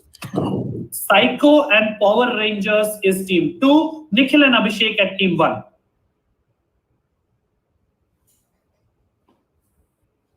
So something to do with a famous video game. I'm not able to remember the. And what about the brand? Swatch. Swatch. And do you want to, if you think it is a video game, do you want to take a name of some video game? Mortal Kombat. Mortal Kombat. Mortal Kombat. Naveen and JK at team 8. They have bounced. No surprises there. Rabi and Setu at 7. They have bounced. Oh my God. Team 6. Kamal and Vaibhashwata. They have bounced too. Good. Makes me feel nice. Jai and Siddharth at team 5. Okay. Okay. So we'll get this Rolex and for the other thing, Siddharth. Rolex and what? Just a second. Mortal Kombat, yeah. Rolex and Mortal Kombat. Subrata and Abhishek. Psycho and Street Fighter. Psycho and Street Fighter. It is indeed Psycho and Street Fighter. If you look at the clues, exquisite workmanship is what Psycho translates to. That is how they got their name, and spawned hitting the streets, fighting for market share. More than enough clues. So 10 points to team 4 for saying both Psycho and Street Fighter, not Mortal Kombat, but Street Fighter. 5 points to Abhinav and Omkar for saying Psycho. They worked out that clue very, very nicely. And I think 8, 7, and 6 had pounced. So can Kapinjal tell me what happened there? Team 6, 7, 8 get +10 each. Lovely. So 4, 6, 7, and 8 will get 10 points each. Team 2 will get 5 points. And Dipayan, had Rohan and Yogesh pounced on this? No. No. So I think those are all the points there. We will quickly move on. This is a direct now for team 3, Rohan and Yogesh, because Subrata and Abhishek got the full 10. Rohan and Yogesh, you are direct. Queen Zenobia of ancient Syria is seen here depicted in her traditional clothing, which gained popularity thanks to monks. A certain gentleman or Maharaja enabled it to get popular acceptance in his kingdom in the early 19th century, obviously not in ancient Syria. And he made migrants from Nagarkoil and Tirunelveli pursue the vocation of making this item as an occupation. Just tell me, what is this that I am talking about? And I will accept either of two answers. There is a tougher answer, which is not in English, and there is an easier answer, which is the same thing in English. This is a direct for Rohan and Yogesh. I think, again, sometimes you don't plan it that way, but a very beautiful thing to go to the team that has Rohan and Yogesh in it. But I won't say anything more. Pounce is open for the next 5 seconds only. Dipayan and Kapinjal, we are closing Pounce now. Rohan and Yogesh, all yours.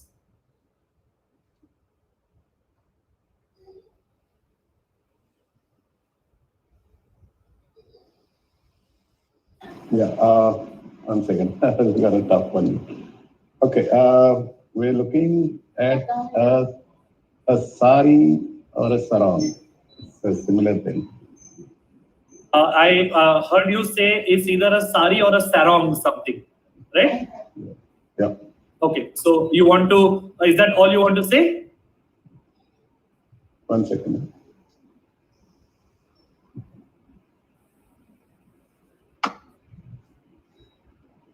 Wait, you want us to add to it, or you want us to pick one? No, I'm not saying anything. I'm just saying that, are you done answering?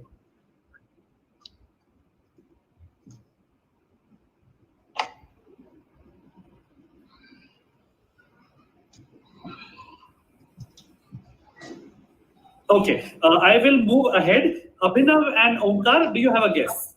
I will say these are Kanchivaram sarees. Kanchivaram sarees. And wouldn't you expect Yogesh to crack this immediately if it was a Kanchivaram saree? Nikhil and Abhishek, team 1. No guesses. Moving across to Naveen and JK if they have not pounced. Okay, we'll say this is some kind of a traditional headwear, which is the something like the what is worn in various parts of India. This particular thing that you're talking about could be the Mysore, that peta or whatever that they wear, which is a traditional headwear. Like we have a Puneri pagdi or a peta, something from Mysore. Yeah, I mean, and Setu. Hey, don't have a guess actually. So Puchampulli, is it? Pochampalli. Kamal and Vaibhashwata. Team 6, Kamal and Vaibhashwata. First question. A wooden comb. A wooden something you said. Comb. A wooden comb. Not really. Jai and Siddharth at Team 4. So I'll go a different route and I'll say this is like the origin of the wearing of the veshti that we wear in the south. The veshti. Okay. So a slightly different route. Even though Queen Zenobia pioneered it, now it is the veshti. What about Subrata and Abhishek at 4? We have a very odd guess, and we are guessing that this is the Kota Dariya sari, which is made by South Indian immigrants in Rajasthan. Okay. This was a direct for Rohan and Yogesh. Unfortunately, nobody gets points on this. This is the Mundam Neryatham or the Kerala sari. Take a look at this. This is how it looks with that gold border and sari which is wrapped around the lady who's wearing it. Now, it rose to popularity during the Buddhist era. Design inspired by the Greco-Roman palmyrene, which is a long piece of unstitched cloth with a colored border. And His Highness Maharaja Balarama Varma and his chief minister introduced it in Kerala under their reign during the early 19th century, in the 1800s. Nobody gets even half points. So Rohan and Yogesh, back to you with the direct. I'm going to play a video. Doom is a pioneering first-person shooter video game series that focuses on the exploits of an unnamed space marine who fights hordes of demons and the undead. Since its launch in '93, over 10 million copies of the series have been sold, spanning platforms as diverse as PlayStations, personal computers, handhelds, etc. And many sequels and novels and comic books have also been launched.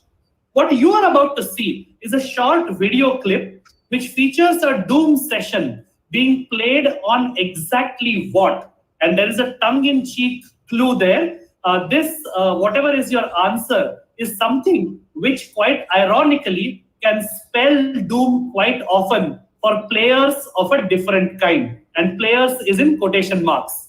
So the text should also give you a clue. Let's show you the video.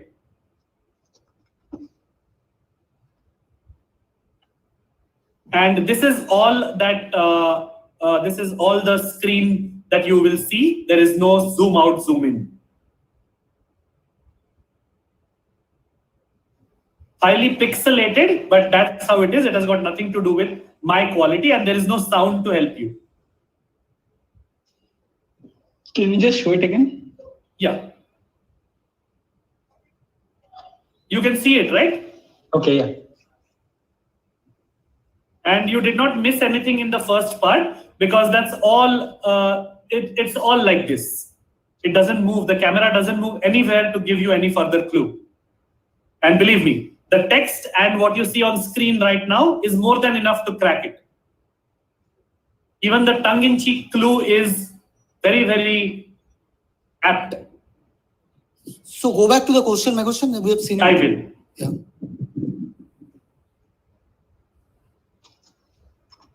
Forget everything else that you saw on top. Just look at the question.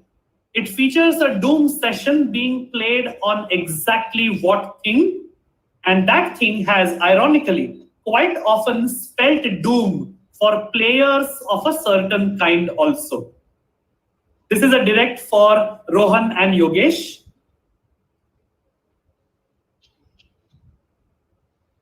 Can you just show it again, that video? Yes, for one last time. Yeah. If all the teams agree, I'll give a clue. No. We have found so blocking. Oh, lovely. Gio, you've validated the fact that we decided to put this question in. By the rules of almost all good quizzes, if one team says no, then it's no clues. We have two who have pounds. Beauty. And one person from the audience called Siddharth and gotten it right. Oh, somebody watching on YouTube, Siddharth has WhatsApped Avinash and got it right. Calling out Siddharth here, congratulations, very, very nice. As good as the 16 top biz quizzers in India, Siddharth. That's what you are for this question. Okay, that's enough of the video. This is a question for Rohan and Yogesh. I'm going to close Pounds right away because you've had more than enough look at the question. Dipayan and Kapinjal. Pounds is now closed. Rohan and Yogesh, go for it. Yeah, silly thing I read somewhere. It's played on a pregnancy strip, something like that. Can you just be a little louder? This is that strip you use. This is played on that pregnancy strip. You have a pregnancy strip, right? And why do you know this? On that. I don't know, it just came up on my this thing, on my Facebook thing. Aja, so not because you both of you are married guys with responsibilities and stuff. Not like this is indeed a home pregnancy test kit, but one with a digital display. I think that elongated oval window was the real giveaway rather than anything else. And I don't really expect some of the younger guys to say that, okay, you should have got this. But let's see, 10 points to team 3, Rohan and Yogesh, of course. And that question talked about doom for certain players. I hope that clue becomes clear now as well. Dipayan and Kapinjal, what about the pounces? Yeah, Megatron. From my lot, team 5, 6, 8 get +10. Okay, Dipayan, 5, 6, and 8 get +10. What about your half of the teams? Team 2 gets +10. Okay, so 2, 3, 5, 6, and 8, if I'm not mistaken. All of them get a +10. And we will quickly move on. This is a direct now for team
this is some kind of what they call a newsie or a newsboy, where you take newspapers and sell on the trains and everything like that.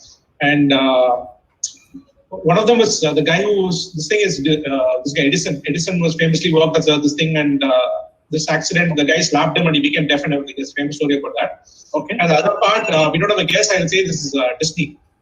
Okay. And what was your exact answer for the profession?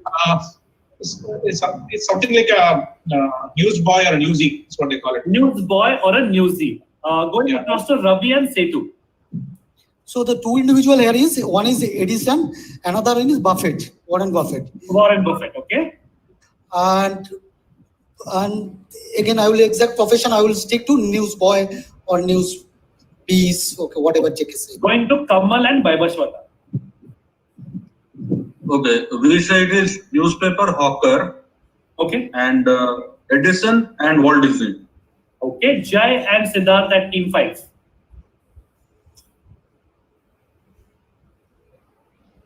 Okay, we'll say this is Paperboy, Disney and Edison. Okay, Subrata and Abhishek. Go ahead. It's Edison and Buffett. Edison and Buffett, okay, which is what Ravi and Pitu said. Okay. Newspaper boy. Newspaper boy. Rohan and Yogesh. Edison, Disney, and Paper Porter. Yeah, this. Edison, Disney, Disney, and what do you want? There's one more thing, you know. Paper Porter, yeah. Paper poker, like the game and Porter.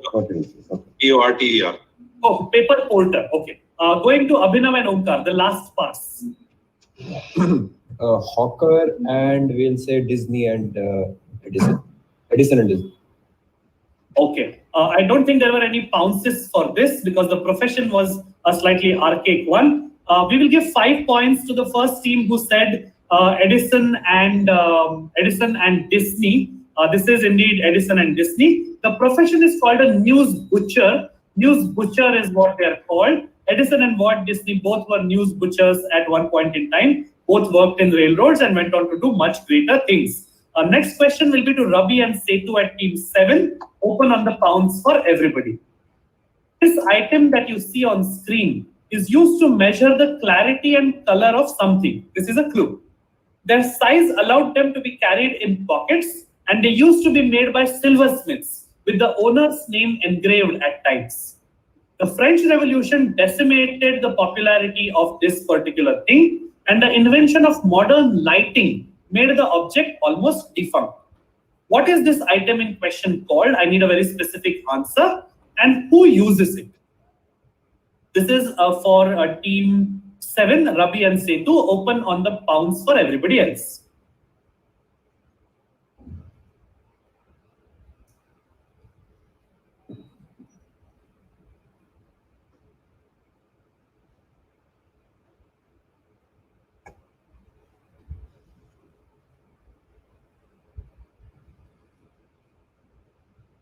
Dipayan, when we have 3 questions to go, or maybe 4 questions to go, after question number 38, if you can give a score update, that would be nice. Okay. Okay. Dipayan and Kapinjal, we are closing pounds now. Pounds is closed. Ravi and Setu, go for it. So Megusham, it is called Testevin. Okay. And it is for obviously wine testing, so test wine. Okay. Let's take a look. This is indeed Testevin and wine tasters. Functionally these days it is as good or bad as a barber pole because it's not used, but it is a traditional symbol of their profession. The full 10 to team 7, Ravi and Setu. Dipayan and Kapinjal, what about pounces? Yeah. So for from my lot, team 8 pounds, they get a plus 10. Team 6 also pounds, but they gave only 1 part. So the minus 10 for team 6. Okay, so team 7 and 8 get a plus 10. Team 6 gets a minus 10. And from Dipayan's side, team 4 gets a plus 10, right? Yes. Okay, moving on, that's a direct now for team 6, Kamal and Vaibhashwata. Their chance to make up for the negative that they picked up. Here's your question. This American slang or colloquialism of the early 1940s which literally means stupid or ignorant, incorporates a vintage brand name. During the World Wars, military men were supposed to look smart, and hence the popularity of this brand, which is a part of this slang expression, spiked. The brand name itself is now owned by a person who is known for starting a famous youth brand named after a nickname for his old father. And there is a reason why nickname for old is in green. Two parts. Which is this defunct brand which finds a mention in an expression which means stupid or ignorant in America? And who owns the trade name now? Along with what is the famous youth brand named after a nickname for his old father? This is direct for Kamal and Vaibhashwata. Open on the pounds for everybody. If you are answering, I need 3 parts correct. The name of the defunct brand, the name of the person who owns the trade name now, and which famous youth brand did this person start, which is named after a nickname for his old father. So family and friends used to call his father by that nickname because he was old.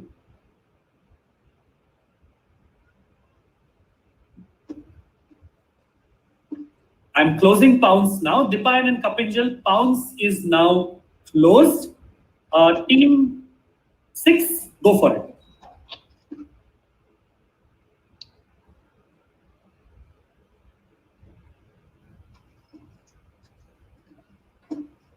Pass. Team 5, Jay and Siddharth. Okay, for the youth brand, I'll guess it's Jansport. Okay. And I'll pass on the rest of them.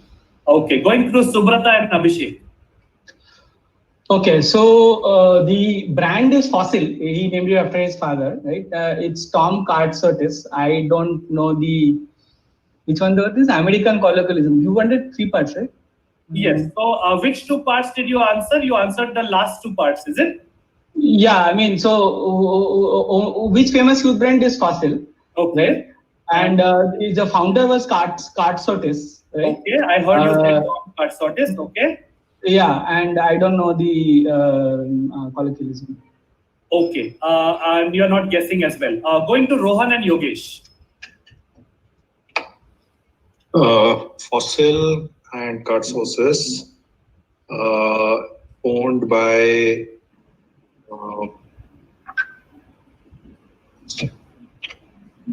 Your only remaining answer is a defunct. Hey, 1 second, for that stupid thing, right? Yeah, it is part of an American slang term which means stupid or ignorant. Go for it. Okay, I know this. 1 second. This is that boot polish thing. Yeah, Shinola. Okay. Shinola. Let's take a look. I don't know the connection. This is indeed Shinola, Tom Curtis, and Fossil. 5 points to Subrata and Abhishek for giving me Curtis and Fossil. The full 10 to Rohan and Yogesh for saying both Shinola and the phrase "you don't know shit" from Shinola. That is the points. Were there any pounces, Dipayan and Kapinjal? Team 8 pounces and they got all the parts right. Team 8 pounds, so they also get 10. That's 10 points to 8. 10 points to 3 and 5 points to 4. The next question, which is the And last. Aniruddha pounced from the audience and got it right. Who pounced on the audience? Aniruddha Datta. Oh, Aniruddha Datta, another legend in this quizzing. Aniruddha, we are very, very glad and not at all surprised that you got everything right in this. Hope you're enjoying the telecast. Moving on to team 2. By the way, MS, like, Aniruddha missed top 8 by a point. So he was a Oh, missed by qualification. He was by 9th. Yeah. I think he's letting the others get a chance in this quiz, and whatever is coming, he's going to really wipe the floor with everybody. I think that's his strategy. That's why he just stopped 1 point short. The next question is question 37. Nikhil and Abhishek, team 1. This is for Abhinav and Omkar. Yeah. Team 2, Abhinav and Omkar, this is your direct. Jean Brugwell the Elder died 395 years ago in January, a milestone which was considered significant enough for a tribute in Sierra Leone. Others have preferred Baroque music to Flemish art while coming up with such tributes. Even the 260th anniversary of the death of Bach, was not allowed to slip by. Sierra Leone, which has got a population of 7.6 million and a barely functioning main service related to whatever it is that we are talking about, they churned out more than 1,500 of these last year, compared to 268 released by Britain and 139 released by India. In 2016, 3 countries commemorated a certain landmark event with gusto, although fairly certainly all 3 of them had got nothing to do with that event or with the person connected to that event. For 5 points, what is this practice that is being talked about and why is it done by the countries that I have mentioned? And the second part, slightly more difficult, which sporty thing was commemorated in 2016 in the Central African Republic, Niger and Mozambique, all of whom have no pedigree related to that event.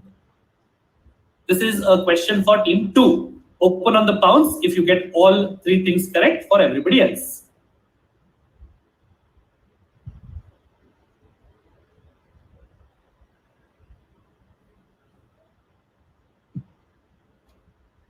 Dipayan and Kapinjal, I'm going to close pounds in 5 seconds. Dipayan, a heads up for the score at the end of 2 more questions. So that 1 more question. So after 38 questions, you can give me the scores with 4 questions to go. All right. Pounds is now closed. Abhinav and Omkar, go for it. I'll say this is the 2016 Summer Olympics for the second part. Okay.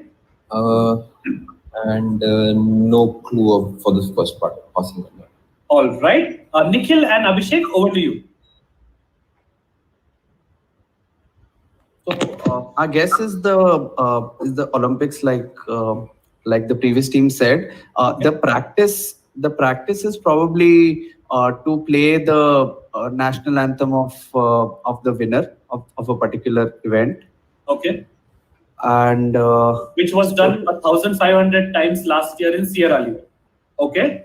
Yes, that's it. Okay. Naveen and JK, if they have not bounced.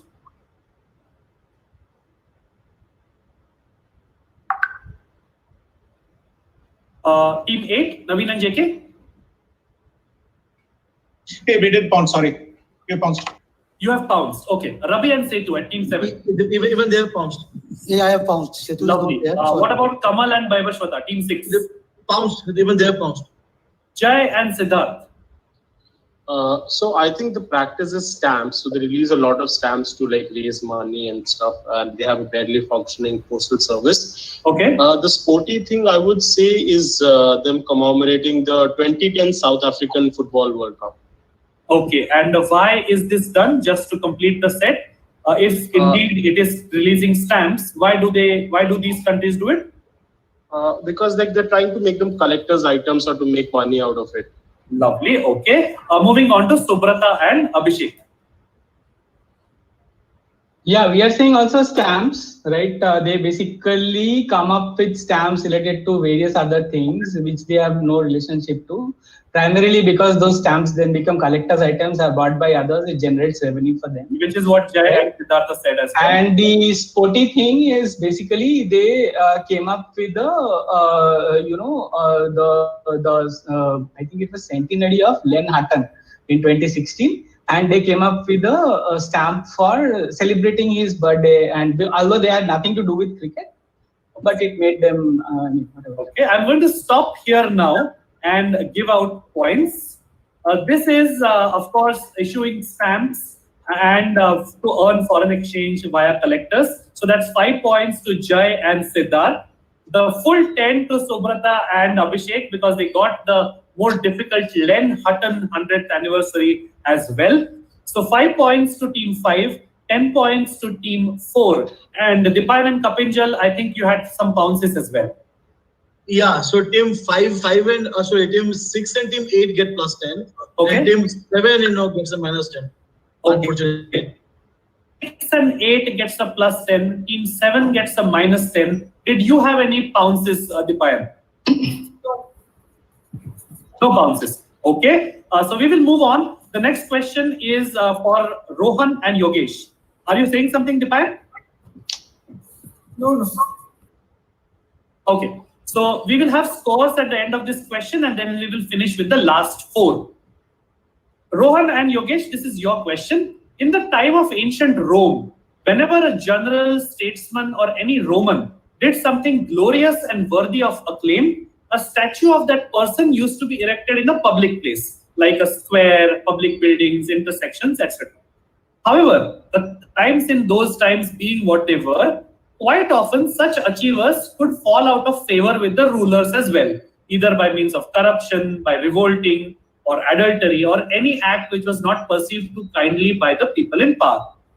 So while putting up the statues, when they were honoring these people, exactly how did the Romans take into account this eventuality that may happen of these people falling out of favor while putting up the statues, so that waste of public money could be minimized? So exactly how did the Romans take into account the fact that such honorees might fall out of favor later, so that they could save public money? This is the question. Open on the pounds for all other teams. So you need to give me 2 or 3 keywords in your pounds. I will keep it open for 5 to 7 seconds because it's a fairly simple question. And I'm looking for a very specific answer to this. Exactly how did the Romans do this to avoid wastage of public money? Okay, Dipayan and Kapinjal, I'm closing the pounds now. Pounds is now closed. Rohan and Yogesh, go for it. Was it with a detachable head so that when the person fell out of favor, the next statue could just have the head kind of transplanted on the existing statue? It was indeed with a detachable head. A beauty of an answer. I can make a very bad joke and say, good, you used your head, but I won't. 10 points to team 3. Dipayan and Kapinjal, pounces, please. Yes, Megatron, from my lot, team 5 gets a plus 10. Only team 5. Okay. 10 to team 5. What about you, Dipayan? No pounces. Okay. So can you please give me the scores, Dipayan? Yeah, so team 1 on 30, team 2 on 95, team 3 on 90, team 4 on 155, team 5 on 85, team 6 on 65, 7 on 50, 8 on 230. 220. 220 or 225? 230. 230. Okay. Thank you. So these are your scores. 1 is 30, 2 is 95, 3 is 90, 4 is 155, 5 is 85, 6 is 65, 7 is 50, and 8 is at 230 points. The next question will go to team 2, Abhinav and Omkar. 1976 was arguably the most famous season in Formula One history, featuring thrilling racing, off-track controversies, and a near death of the sport's most famous driver, Niki Lauda, as he battled James Hunt for the World Championship. However, the BBC refused to broadcast any Formula One race in this landmark 1976 season for a very specific reason. What is that reason? And the clue is, maybe they thought they were protecting their viewers. Oh, the irony. So I'm looking for a very specific reason which should involve a proper noun. Why the BBC refused to broadcast any F1 race during this landmark 1976 season? You need any brand or any car owners or any of just a particular? If I say any of anything on any line, it would be slightly giving clues. So I will say that I need a proper noun in that answer. I need a very specific proper noun in that answer. Proper noun as in brand, huh? A proper name, I said. Proper name, proper noun. Check the message. I need a proper noun in your answer for it to be correct. And there's a reason why I'm not saying anything more. Keeping pounds open for 10 seconds more. This is a direct for team 2. So you might keep your guess ready. Wait for 5 more seconds. And Dipayan and Kapinjal. Pounce is now closed. Abhinav and Omkar, go for it. So we will guess that after the crash of nickel order, they apparently thought that it would be better to not, as in had there been another crash. Because of the disfigurement. Yeah, basically it would be better not to show something like that. So they decided not to broadcast so that this, for example, his face disfigured and things like that. Yeah. Okay. So basically, one of the reasons why some reality shows also go deferred live, so that people don't see something horrible if it happens. Not really. Going to Nikhil and Abhishek, team 1. So this is something to do with the main sponsors were condom manufacturers, and they wanted to protect them from to protect the viewers from those kind of ads of condoms manufacturers. So your answer is that this is because maybe one of the main sponsors were a condom manufacturer, and the BBC didn't want to. They wanted to protect their viewers from that. That's your answer. Yes. Naveen and JK, if they have not bounced.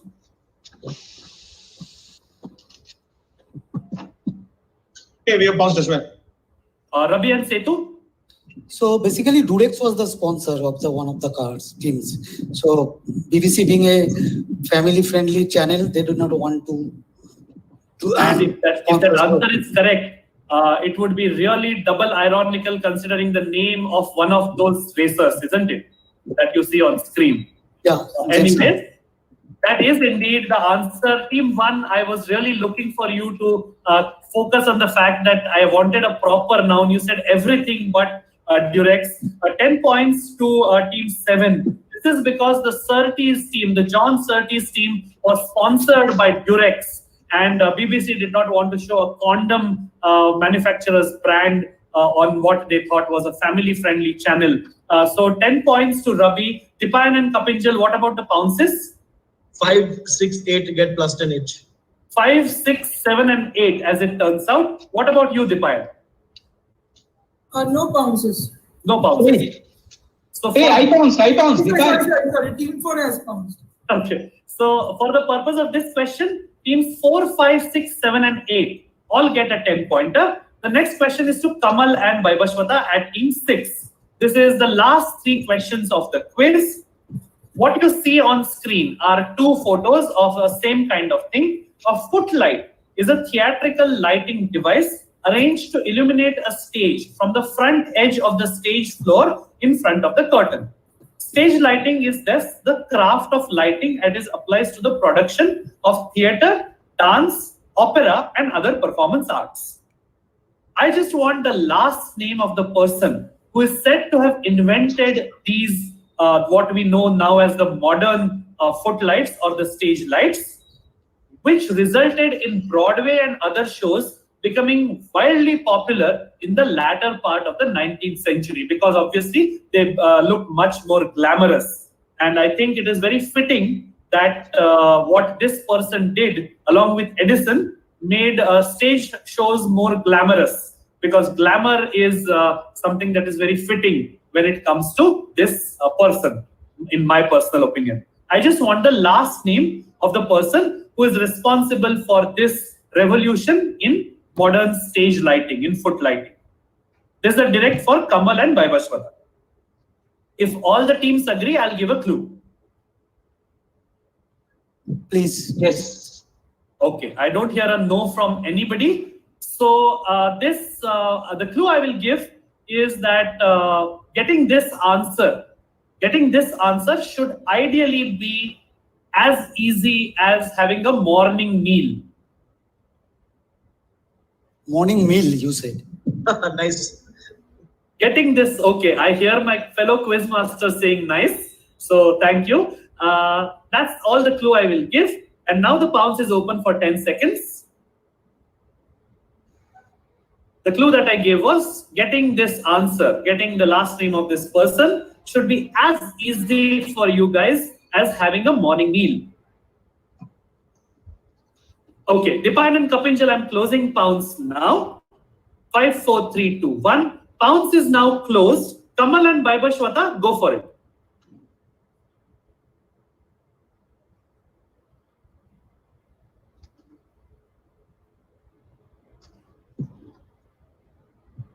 Team 5, team 6, Amal and Vaibhashwata.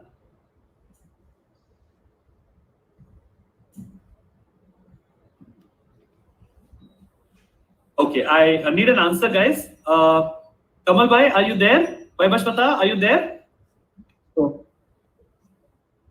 We'll pass this question. You are passing this? Yeah. Okay, moving across to Jai and Siddharth. Yeah, we'll guess this is Kellogg as the last name. Okay, because yes, that is something that a morning meal would involve. What about Subrata and Abhishek? Kellogg's was our guess as well. Okay. But Abhishek, do you have any other guess? No, I was thinking same. Okay, we pass. Oh, you're passing? Okay, you'll regret this. Rohan and Yogesh. Muesli. Muesli, the name Muesli. Okay, Abhinav and Omkar. We have pounced. Oh, lovely. Nikhil and Abhishek. We too have pounced. Okay, 2 and 1 have pounced. Naveen and JK, by any chance, have you pounced or no? They didn't pounce. They didn't pounce. So team 8, Naveen and JK, can you answer into the mic?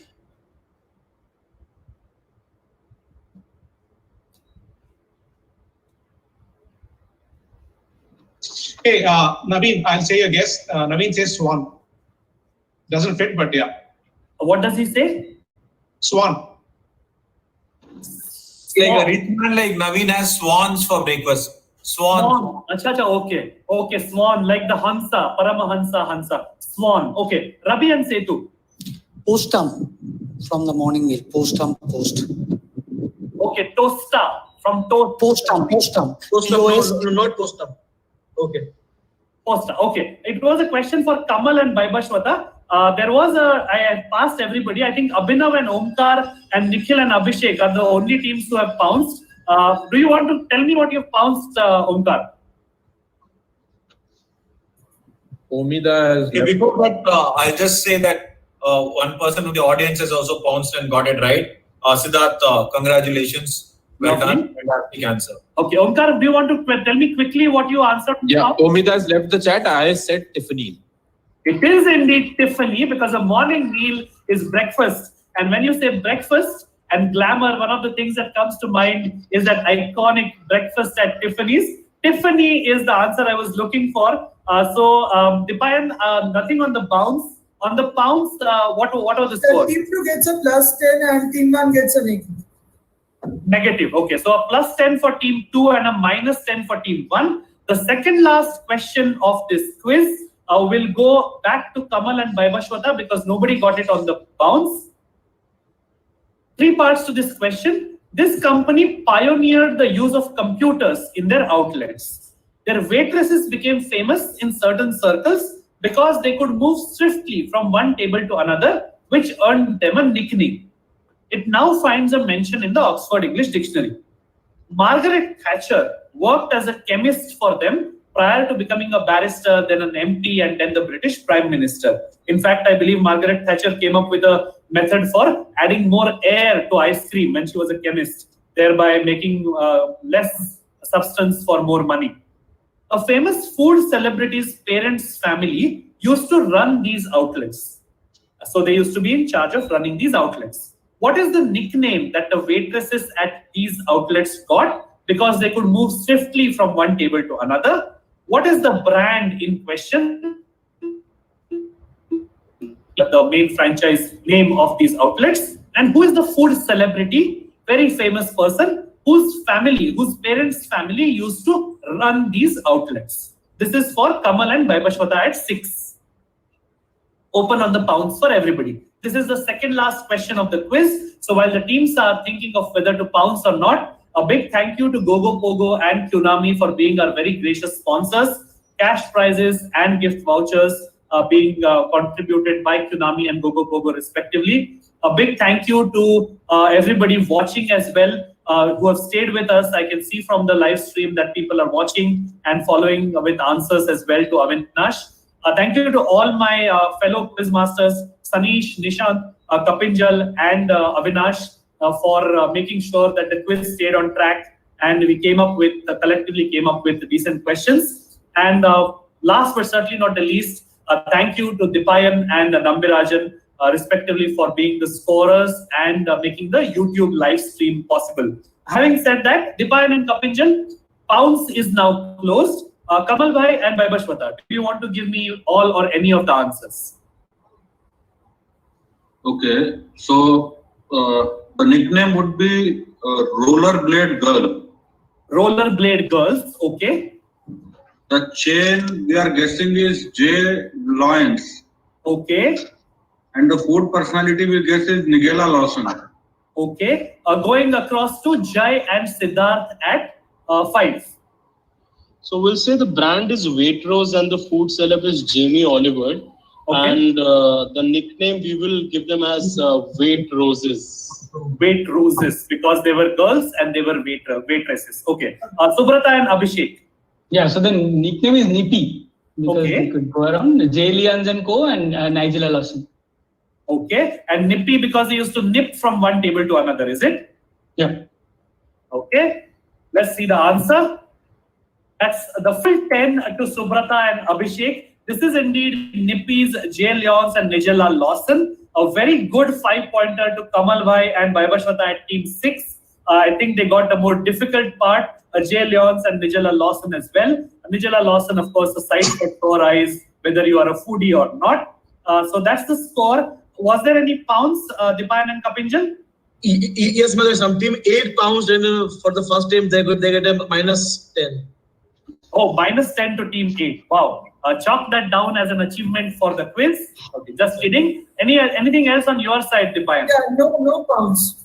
No pounds. Okay. So that's a +5 to team 6, a +10 to team 4, and the very last question of the quiz will go to yet another heavyweight team in this final. Rohan and Yogesh, this is your direct, and this is direct for you, open on the pounds for everybody.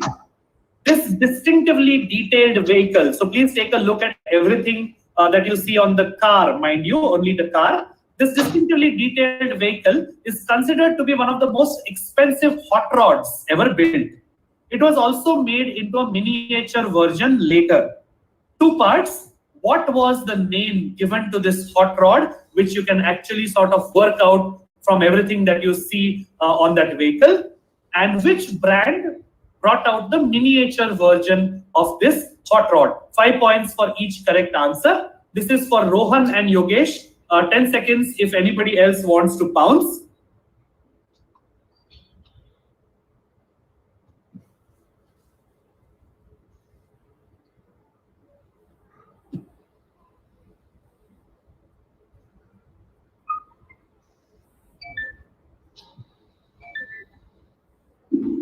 Pounds closed. Megatron close the pounds. Pounds is now closed. Rohan and Yogesh, go for it.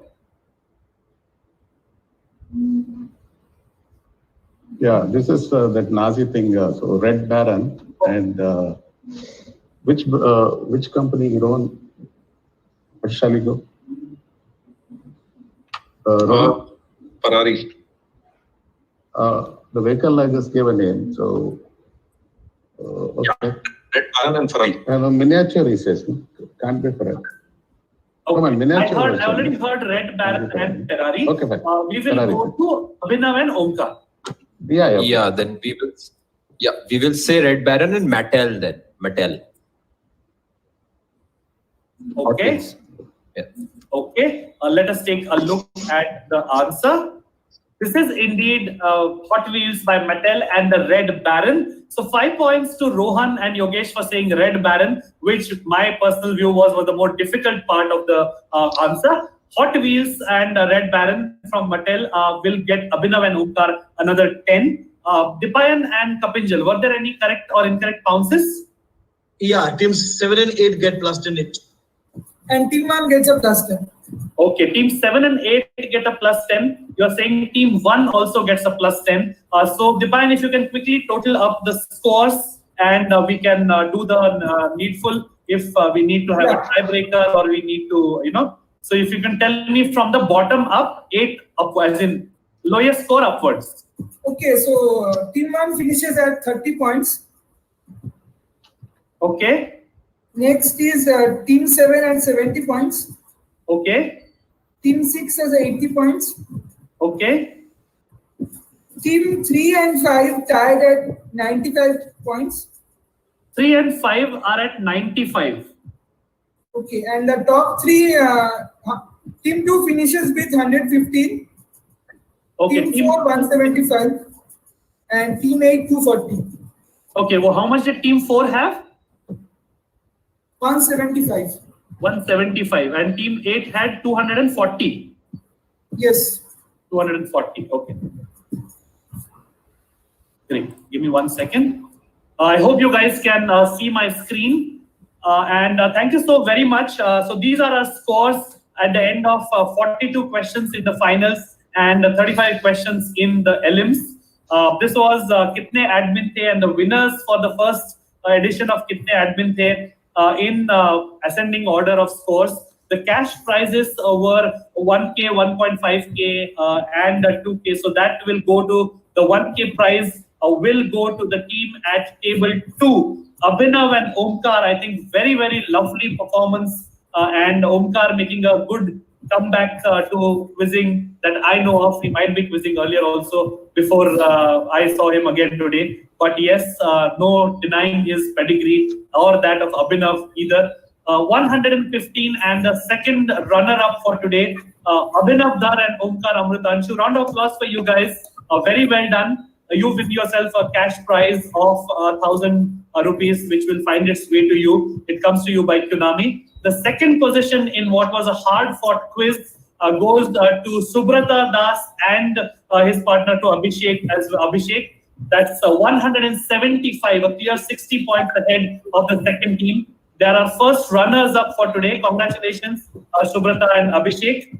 And you win yourself 1.5 thousand rupees of prizes from Konami.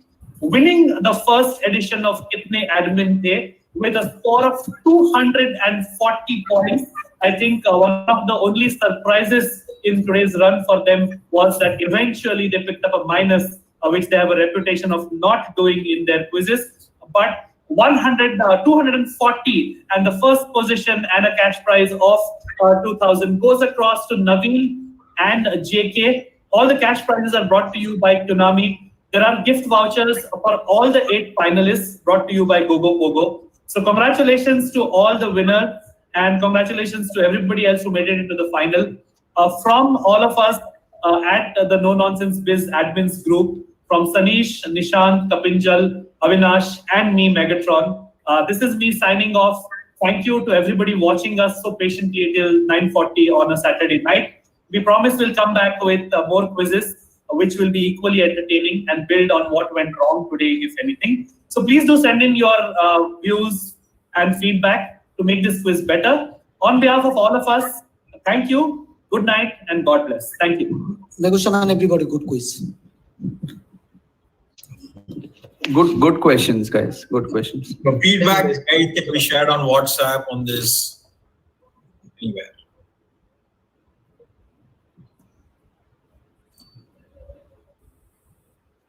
Okay, good quiz, man. Thanks, man.